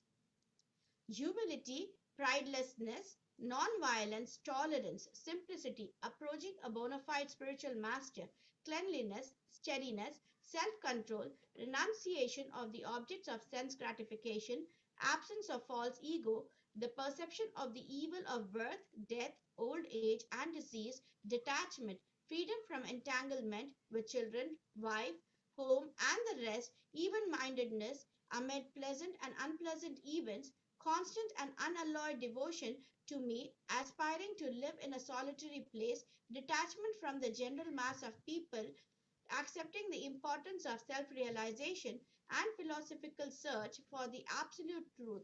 All these I declare to be knowledge, and besides this, whatever there may be is ignorance.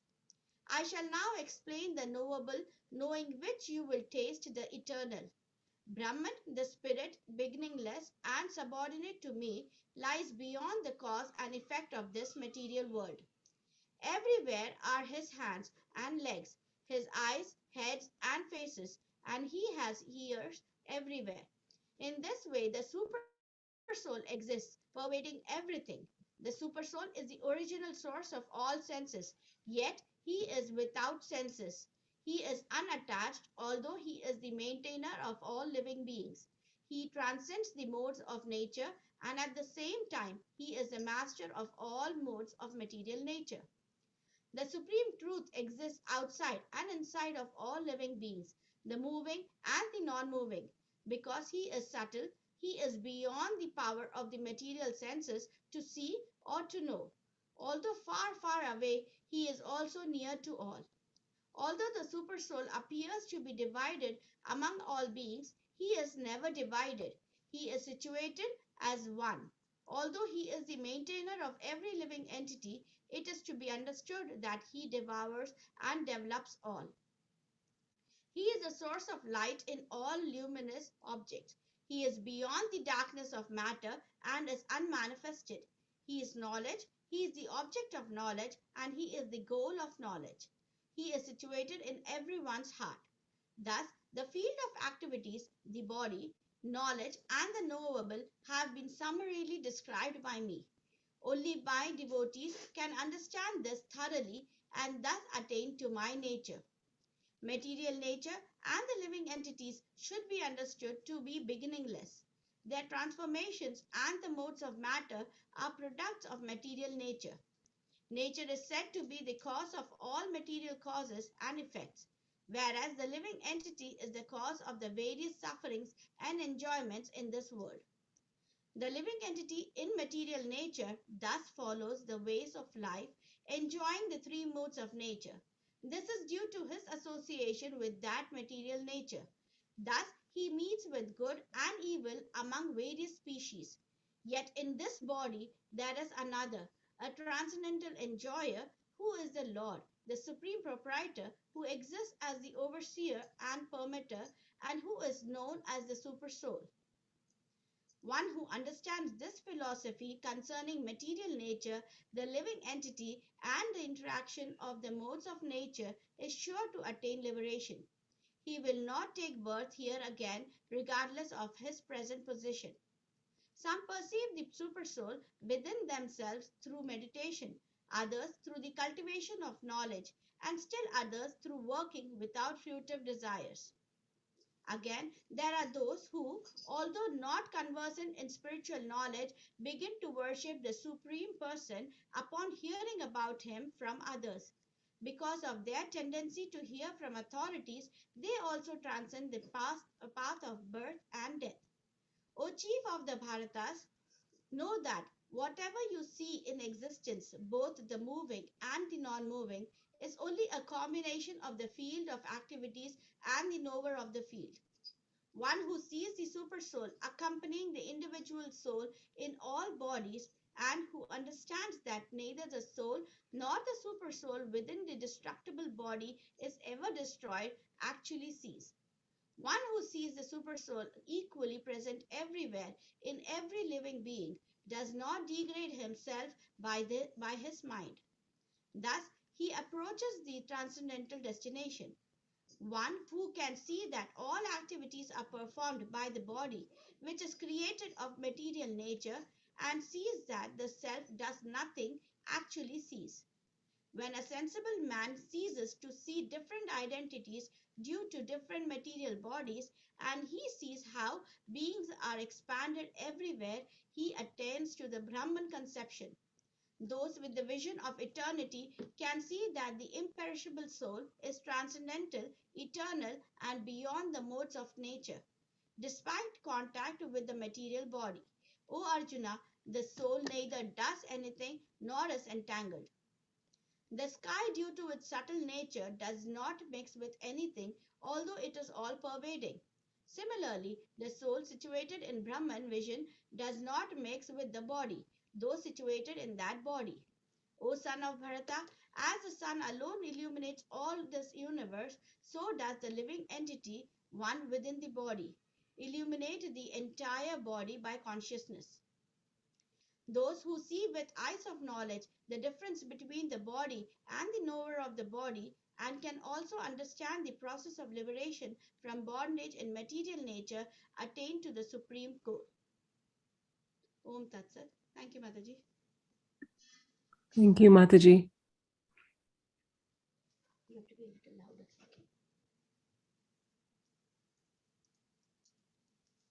Hare Krishna. A little bit closer to the mic, okay, Radhika? Okay. Chapter 14, the three modes of material nature. A little bit more louder. Gunatraya Vibhaga Yoga. The Supreme Personality of Godhead said, "Again I shall declare to you the supreme wisdom, the best of all knowledge, knowing which all the sages have attained the supreme perfection. By becoming fixed in this knowledge, one can attain to the transcendental nature like my own. Thus established, one is not born at the time of creation or disturbed at the time of dissolution. The total material substance called Brahman is the source of birth, and it is that Brahman I impregnate, making possible the births of all living beings, O son of Bharata. It should be understood that all species of life, O son of Kunti, are made possible by birth in this material nature, and that I am the seed-giving father. Material nature consists of the three modes, goodness, passion, and ignorance.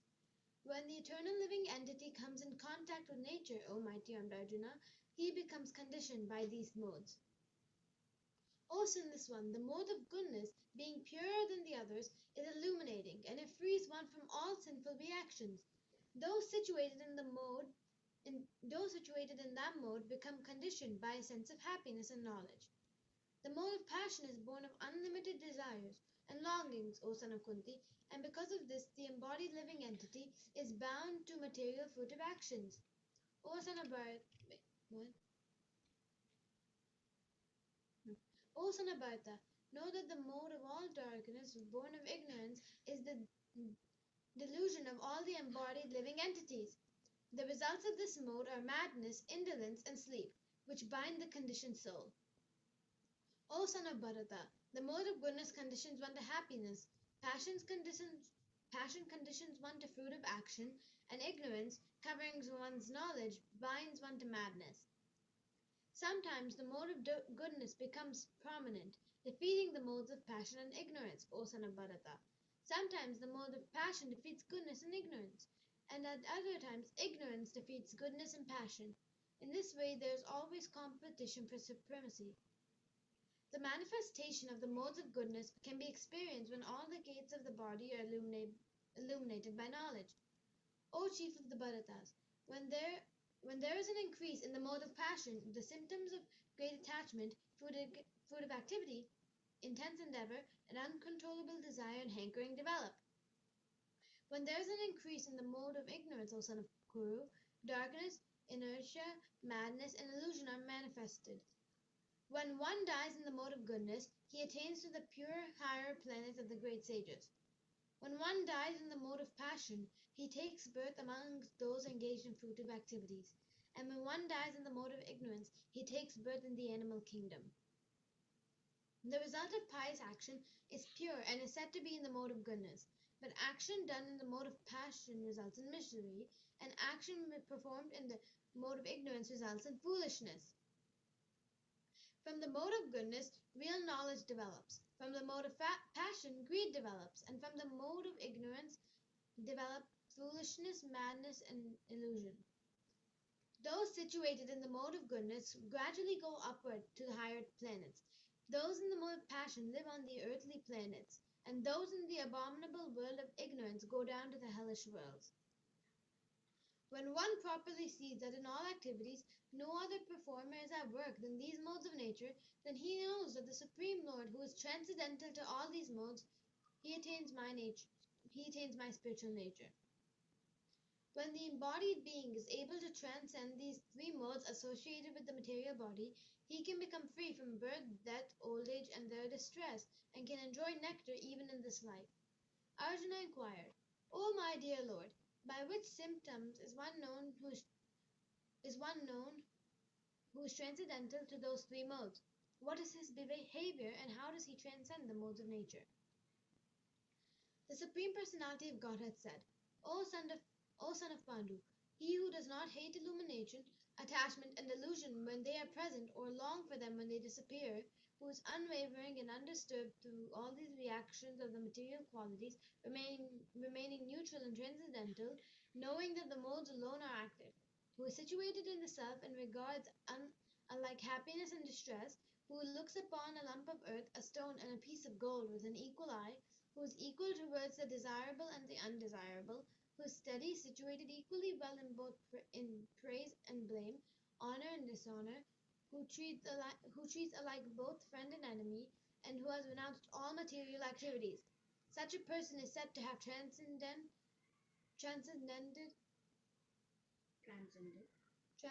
the modes of nature.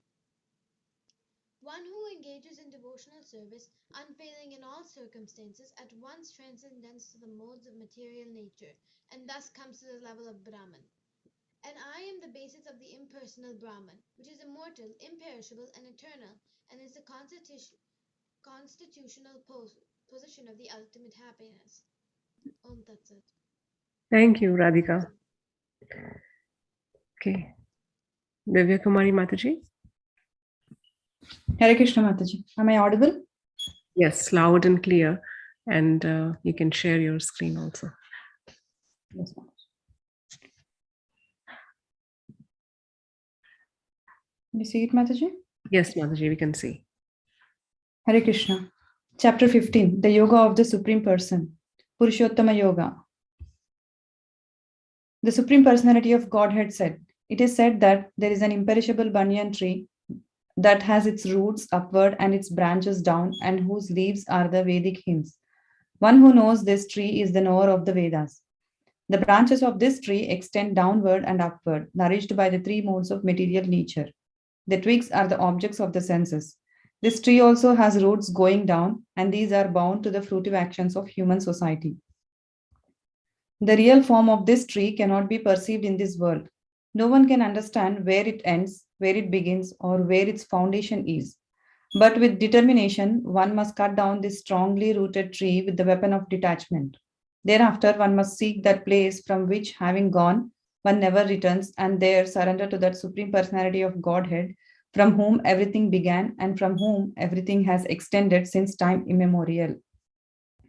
Those who are free from false prestige, illusion, and false association, who understand the eternal, who are done with material lust, who are freed from the dualities of happiness and distress, and who, unbewildered, know how to surrender unto the Supreme Person, attain to that eternal kingdom. That supreme abode of mine is not illumined by the sun or moon, nor by fire or electricity. Those who reach it never return to this material world. The living entities in this conditioned world are my eternal fragmental parts. Due to conditioned life, they are struggling very hard with the six senses, which include the mind. The living entity in the material world carries his different conceptions of life from one body to another, as the air carries aromas. Thus, he takes one kind of body and again quits it to take another. The living entity, thus taking another gross body, obtains a certain type of ear, eye, tongue, nose, and sense of touch, which are grouped about the mind. He thus enjoys a particular set of sense objects. The foolish cannot understand how a living entity can quit his body, nor can they understand what sort of body he enjoys under the spell of the modes of nature. But one whose eyes are trained in knowledge can see all this. The endeavoring transcendentalists who are situated in self realization can see all this clearly. But those whose minds are not developed and who are not situated in self realization cannot see what is taking place, though they may try. The splendor of the moon, which dissipates the darkness of this whole world, comes from me, and the splendor of the moon and the splendor of fire are also from me. I enter into each planet, and by my energy, they stay in orbit. I become the moon and thereby supply the juice of life to all vegetables. I am the fire of digestion in the bodies of all living entities, and I join with the air of life, outgoing and incoming, to digest the four kinds of foodstuffs. I am seated in everyone's heart, and from me come remembrance, knowledge, and forgetfulness. By all the Vedas, I am to be known. Indeed, I am the compiler of Vedanta, and I am the knower of the Vedas. There are two classes of beings, the fallible and the infallible. In the material world, every living entity is fallible, and in the spiritual world, every living entity is called infallible. Besides these two, there is the greatest living personality, the Supreme Soul, the imperishable Lord Himself, who has entered the three worlds and is maintaining them. Because I am transcendental beyond both the fallible and the infallible, and because I am the greatest, I am celebrated both in the world and in the Vedas as that Supreme Person. Whoever knows me as the Supreme Personality of Godhead without doubting is the knower of everything. He therefore engages himself in full devotional service to me, O son of Bharata. This is the most confidential part of the Vedic scriptures, O sinless one, and it is disclosed now by me. Whoever understands this will become wise, and his endeavors will know perfection. Thank you. Hare Krishna.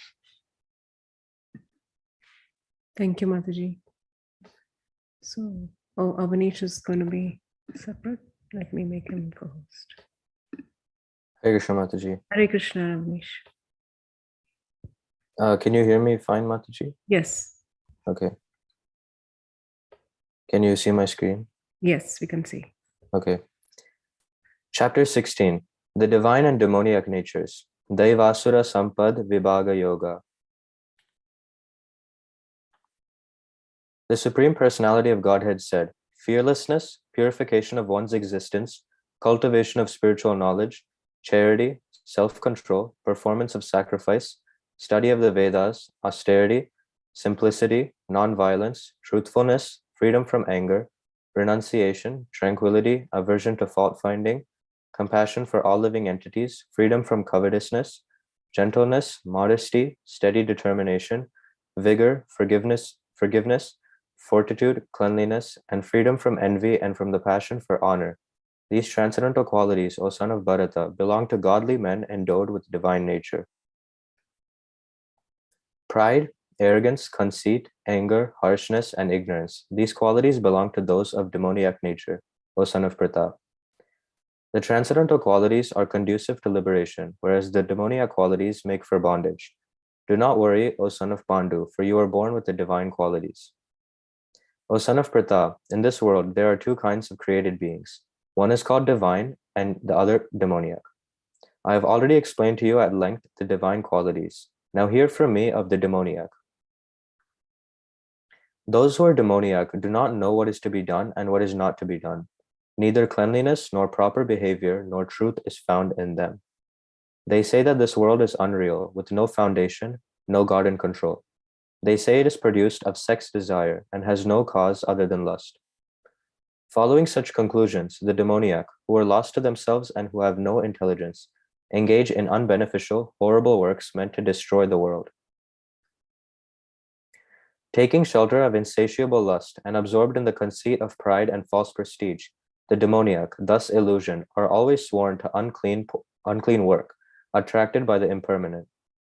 They believe that to gratify the senses is the prime necessity of human civilization. Thus, until the end of life, their anxiety is immeasurable.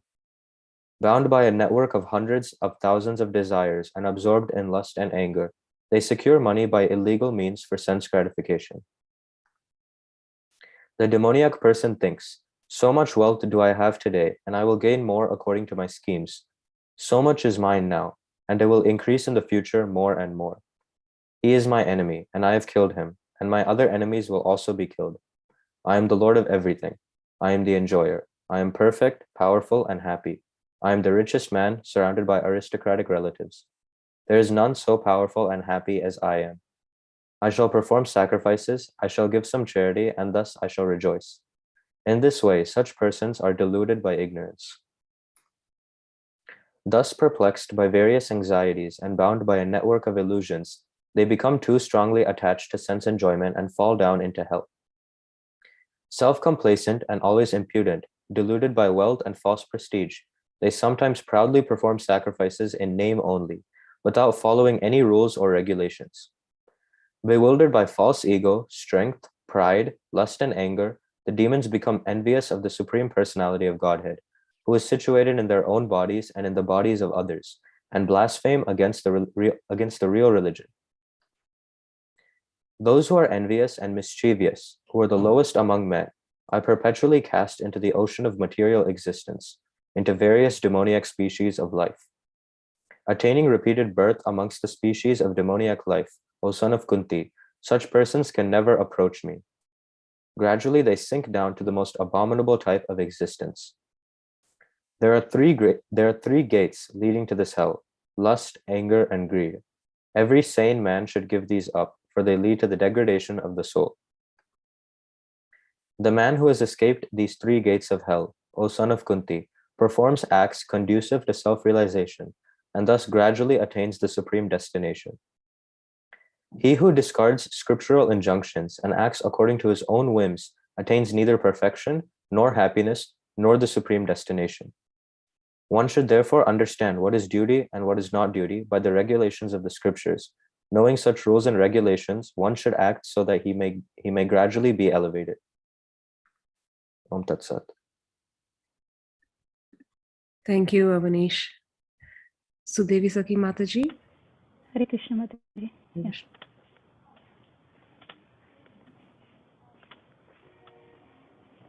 Can you hear me properly, Mataji? Yeah, a little bit louder if you can be. Okay. Yeah, and we can see your screen. Okay.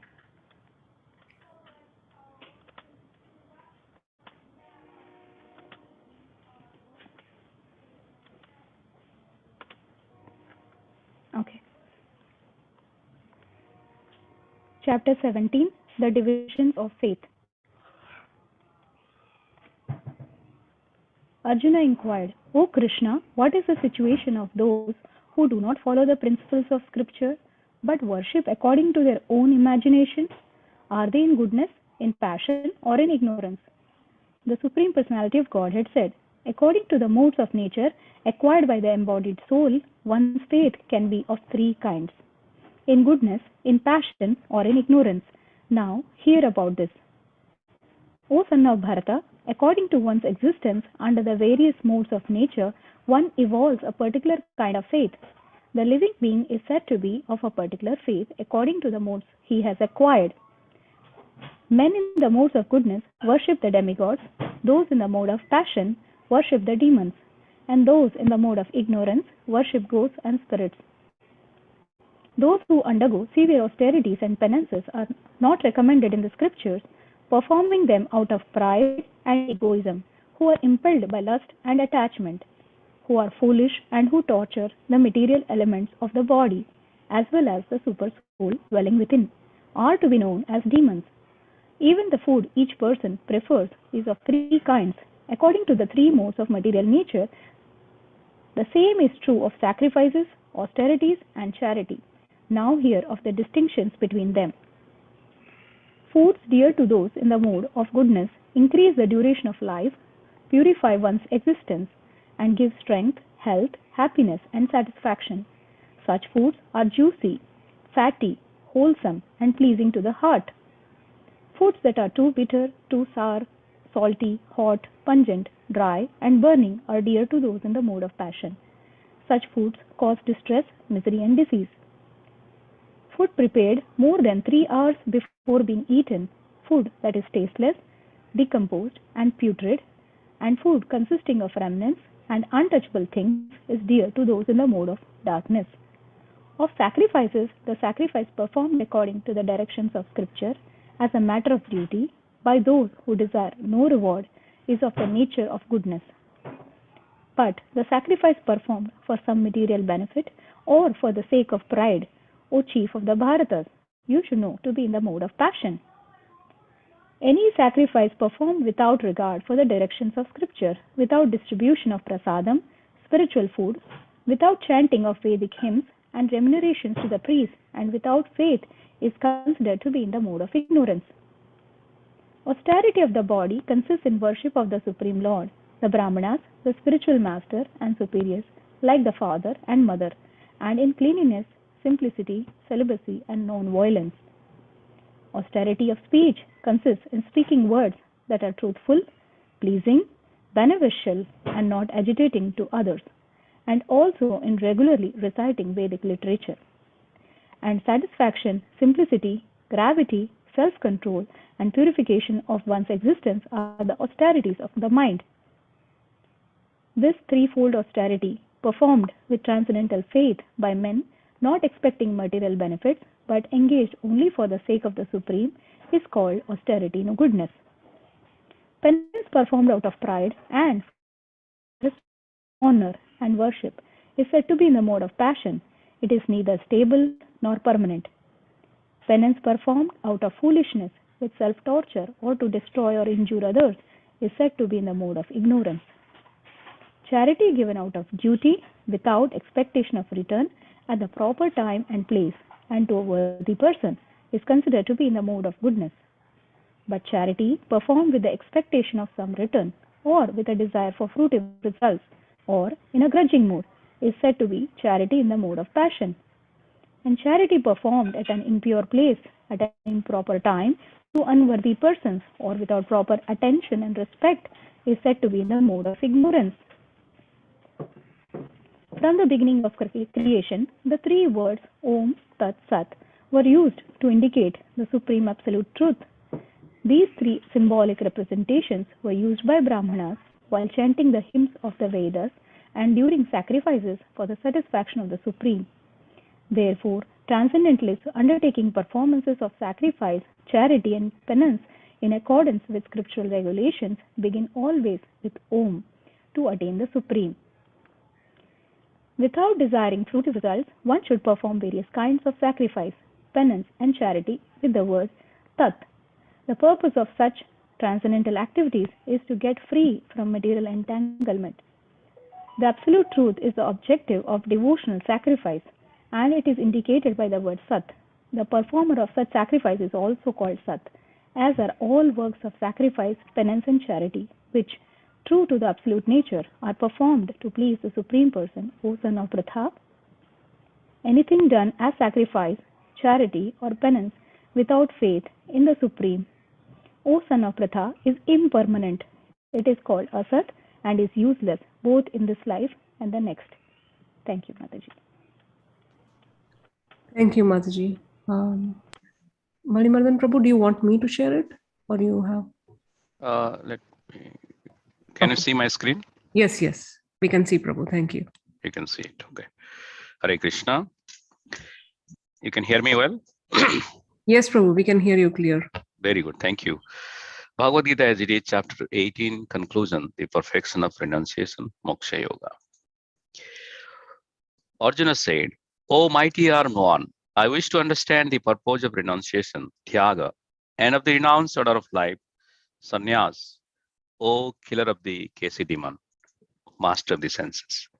The Supreme Personality of Godhead said, the giving up of activities that are based on material desire is what great learned men call the renounced order of life, sannyas. And giving up the results of all activities is what the wise call renunciation, tyaga. Some learned men declare that all kinds of fruitive activities should be given up as faulty, yet other sages maintain that acts of sacrifice, charity, and penance should never be abandoned. O best of the Bharatas, now hear my judgment about renunciation. O tiger among men, renunciation is declared in the scriptures to be of three kinds: acts of sacrifice, charity, and penance are not to be given up. They must be performed. Indeed, sacrifice, charity, and penance purify even the great souls. All these activities should be performed without attachment or any expectation of result. They should be performed as a matter of duty, O son of Pritha. That is my final opinion. Prescribed duties should never be renounced. If one gives up his prescribed duties because of illusion, such renunciation is said to be in the mode of ignorance. Anyone who gives up prescribed duties as troublesome or out of fear of bodily discomfort is said to have renounced in the mode of passion. Such action never leads to the elevation of renunciation. O Arjuna, when one performs his prescribed duty only because it ought to be done and renounces all material association and all attachment to the fruit, his renunciation is said to be in the mode of goodness. The intelligent renouncer situated in the mode of goodness, neither hateful of inauspicious work nor attached to auspicious work, has no doubts about work.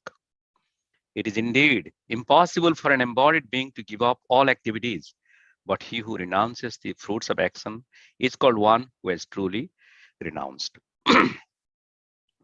For one who is not renounced, the threefold fruits of action, desirable, undesirable, and mixed, accrue after death. But those who are in the renounced order of life have no such result to suffer or enjoy. O mighty armed Arjuna, according to the Vedanta, there are 5 causes for the accomplishment of all action. Now learn of this from me. The place of action, the body, the performer, the various senses, the many different kinds of endeavor, and ultimately the super soul. These are the 5 factors of action. Whatever right or wrong action a man performs by body, mind, or speech is caused by these 5 factors. Therefore, one who thinks himself the only doer, not considering the 5 factors, is certainly not very intelligent and cannot see things as they are. One who is not motivated by false ego, whose intelligence is not entangled, though he kills man in this world, does not kill, nor is he bound by his actions. Knowledge, the object of knowledge, and the knower are the 3 factors that motivate action. The senses, the work, and the doer are the 3 constituents of action. According to the 3 different modes of material nature, there are 3 kinds of knowledge: action and performer of action.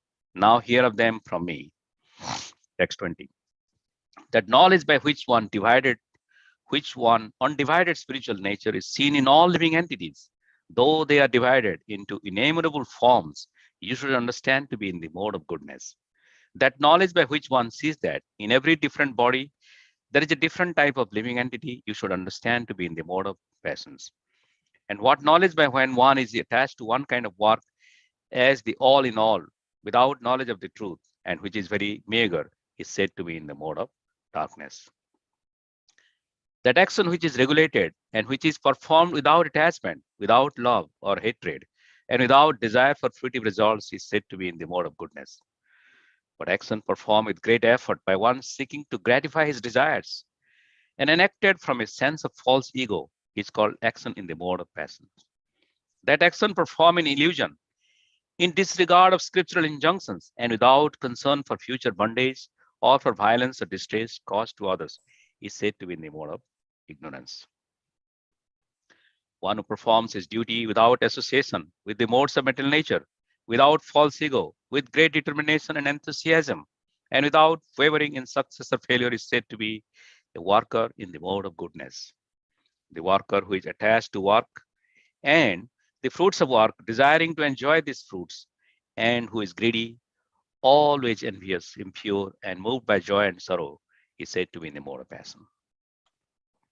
The worker who is always engaged in work against the injunctions of the scripture, who is materialistic, obstinate, cheating, and expert in insulting others, and who is lazy, always morose, and procrastinating, is said to be a worker in the mode of ignorance. O winner of wealth, now please listen as I tell you in detail of the different kinds of understanding and determination according to the 3 modes of material nature. O son of Pritha, that understanding by which one knows what ought to be done and what ought not to be done, what is to be feared and what is not to be feared, what is binding and what is liberating, is in the mode of goodness.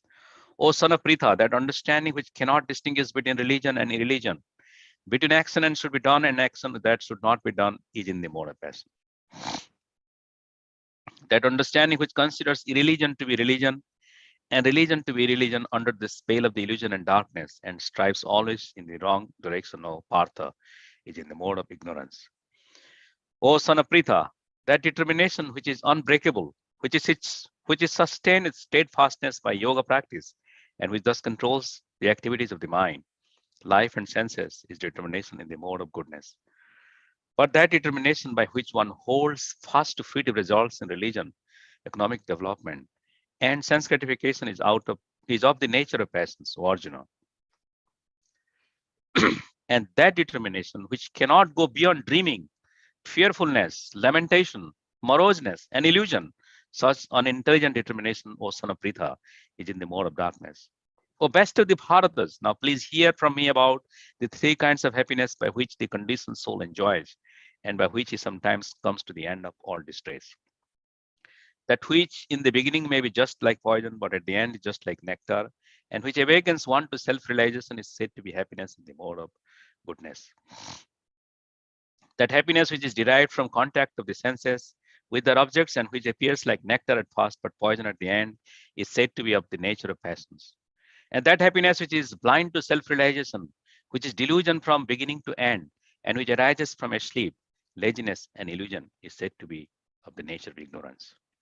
There is no being existing either here or among the demigods in the higher planetary systems, which is freed from these three modes born of material nature. Brahmanas, Kshatriyas, Vaishyas, and Sudras are distinguished by the qualities born of their own nature in accordance with the material modes. O chastiser of the enemy, peacefulness, self-control, austerity, purity, tolerance, honesty, knowledge, wisdom, and religiousness, these are the natural qualities by which the Brahmanas work. Heroism, power, determinations, resourcefulness, courage in battle, generosity, and leadership are the natural qualities of work for the Kshatriyas. Farming, cow protection, and business are the natural work for the Vaishyas. And for the Sudras, there are labor and service to others. By following his qualities of work, every man can become perfect. Now please hear from me how this can be done.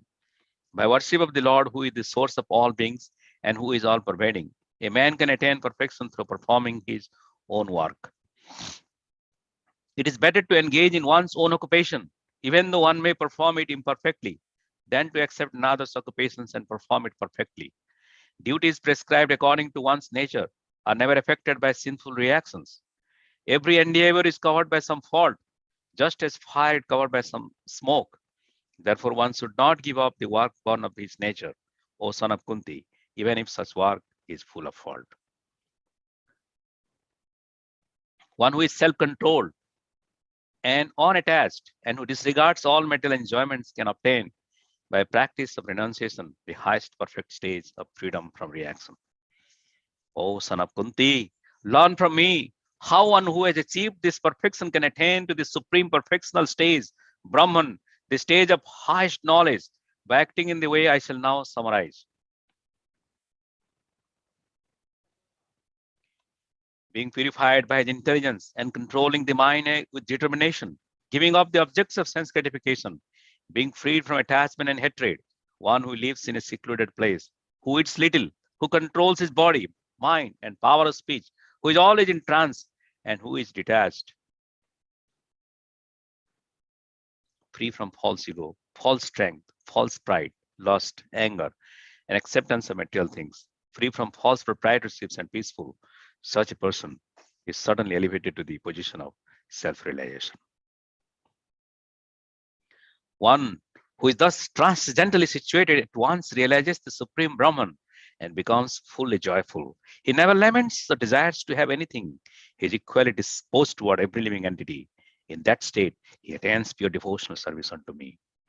One can understand me as I am, as the Supreme Personality of Godhead, only by devotional service. And when one is in full consciousness of me by such devotion, he can enter into the kingdom of God. Though engaged in all kinds of activities, my pure devotee, under my protection, reaches the eternal and imperishable abode by my grace. In all activities, just depend upon me and work always under my protection, In such devotional service, be fully conscious of me.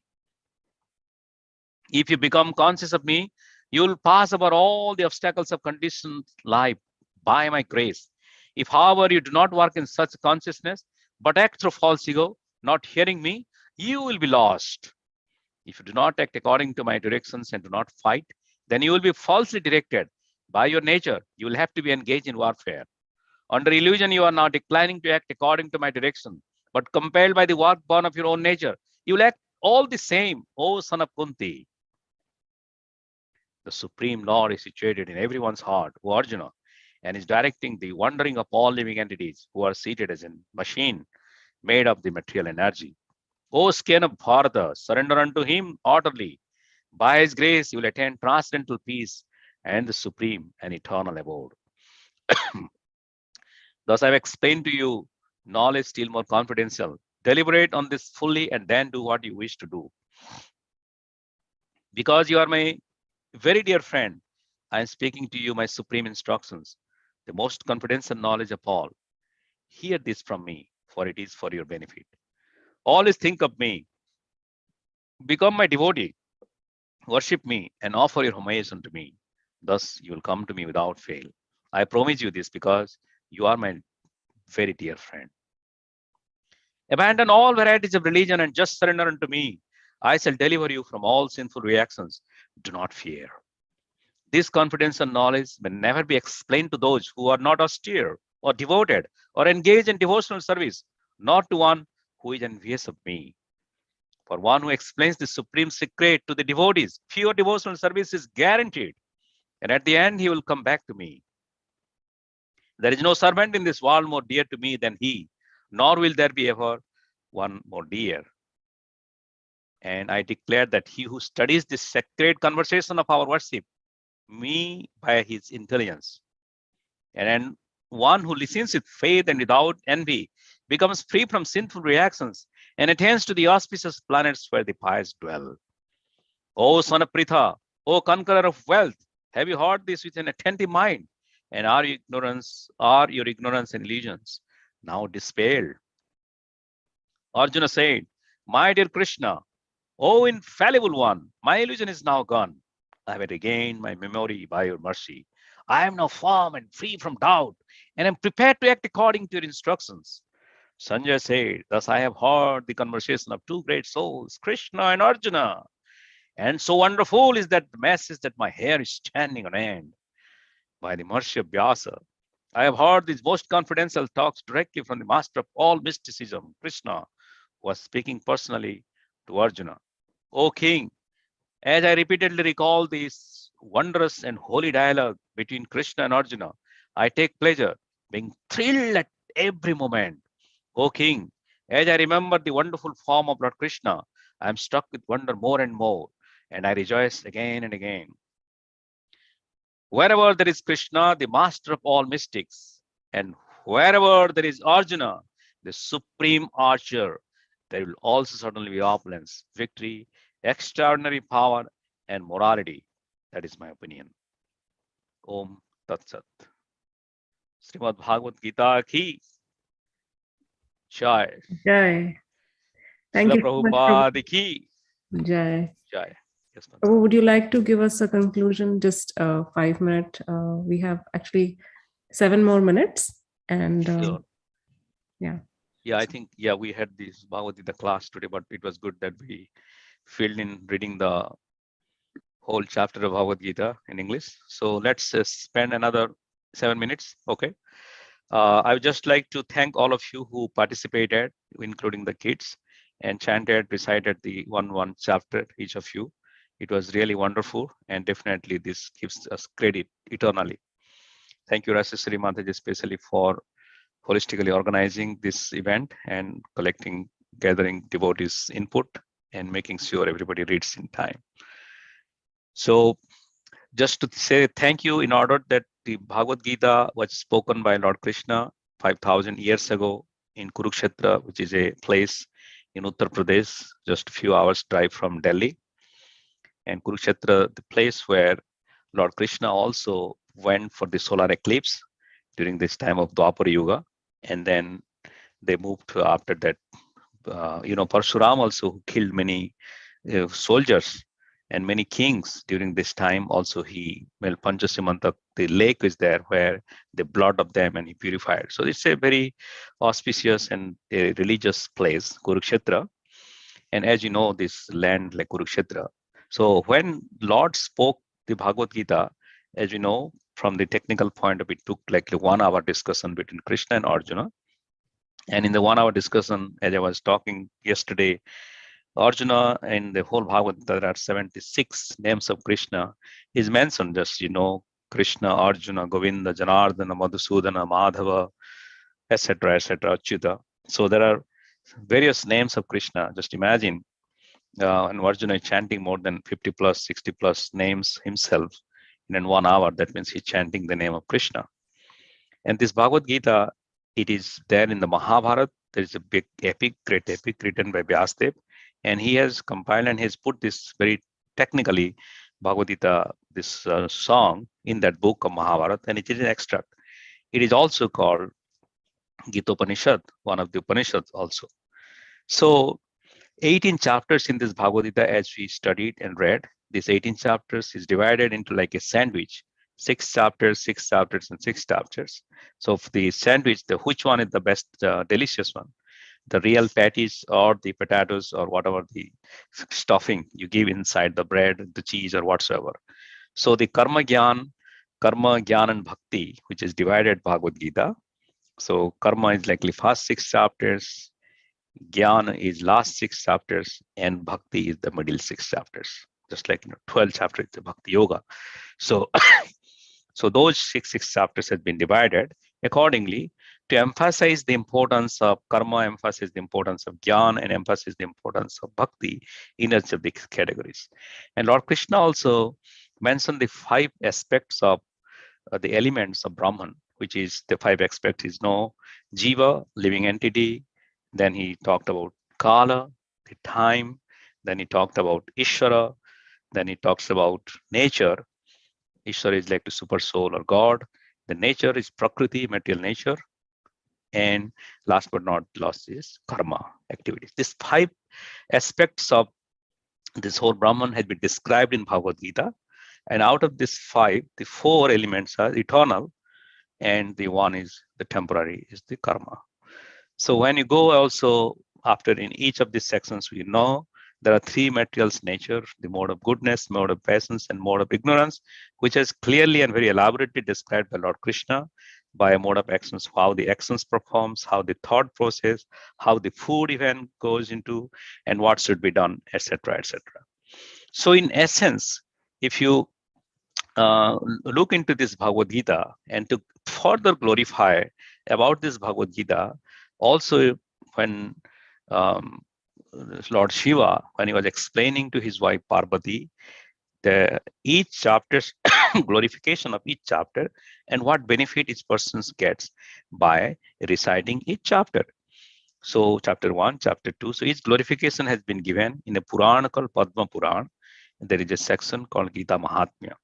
So in the Gita Mahatmya sections, Lord Shiva has explained in details to his wife Parvati about the glorification of each of the chapter.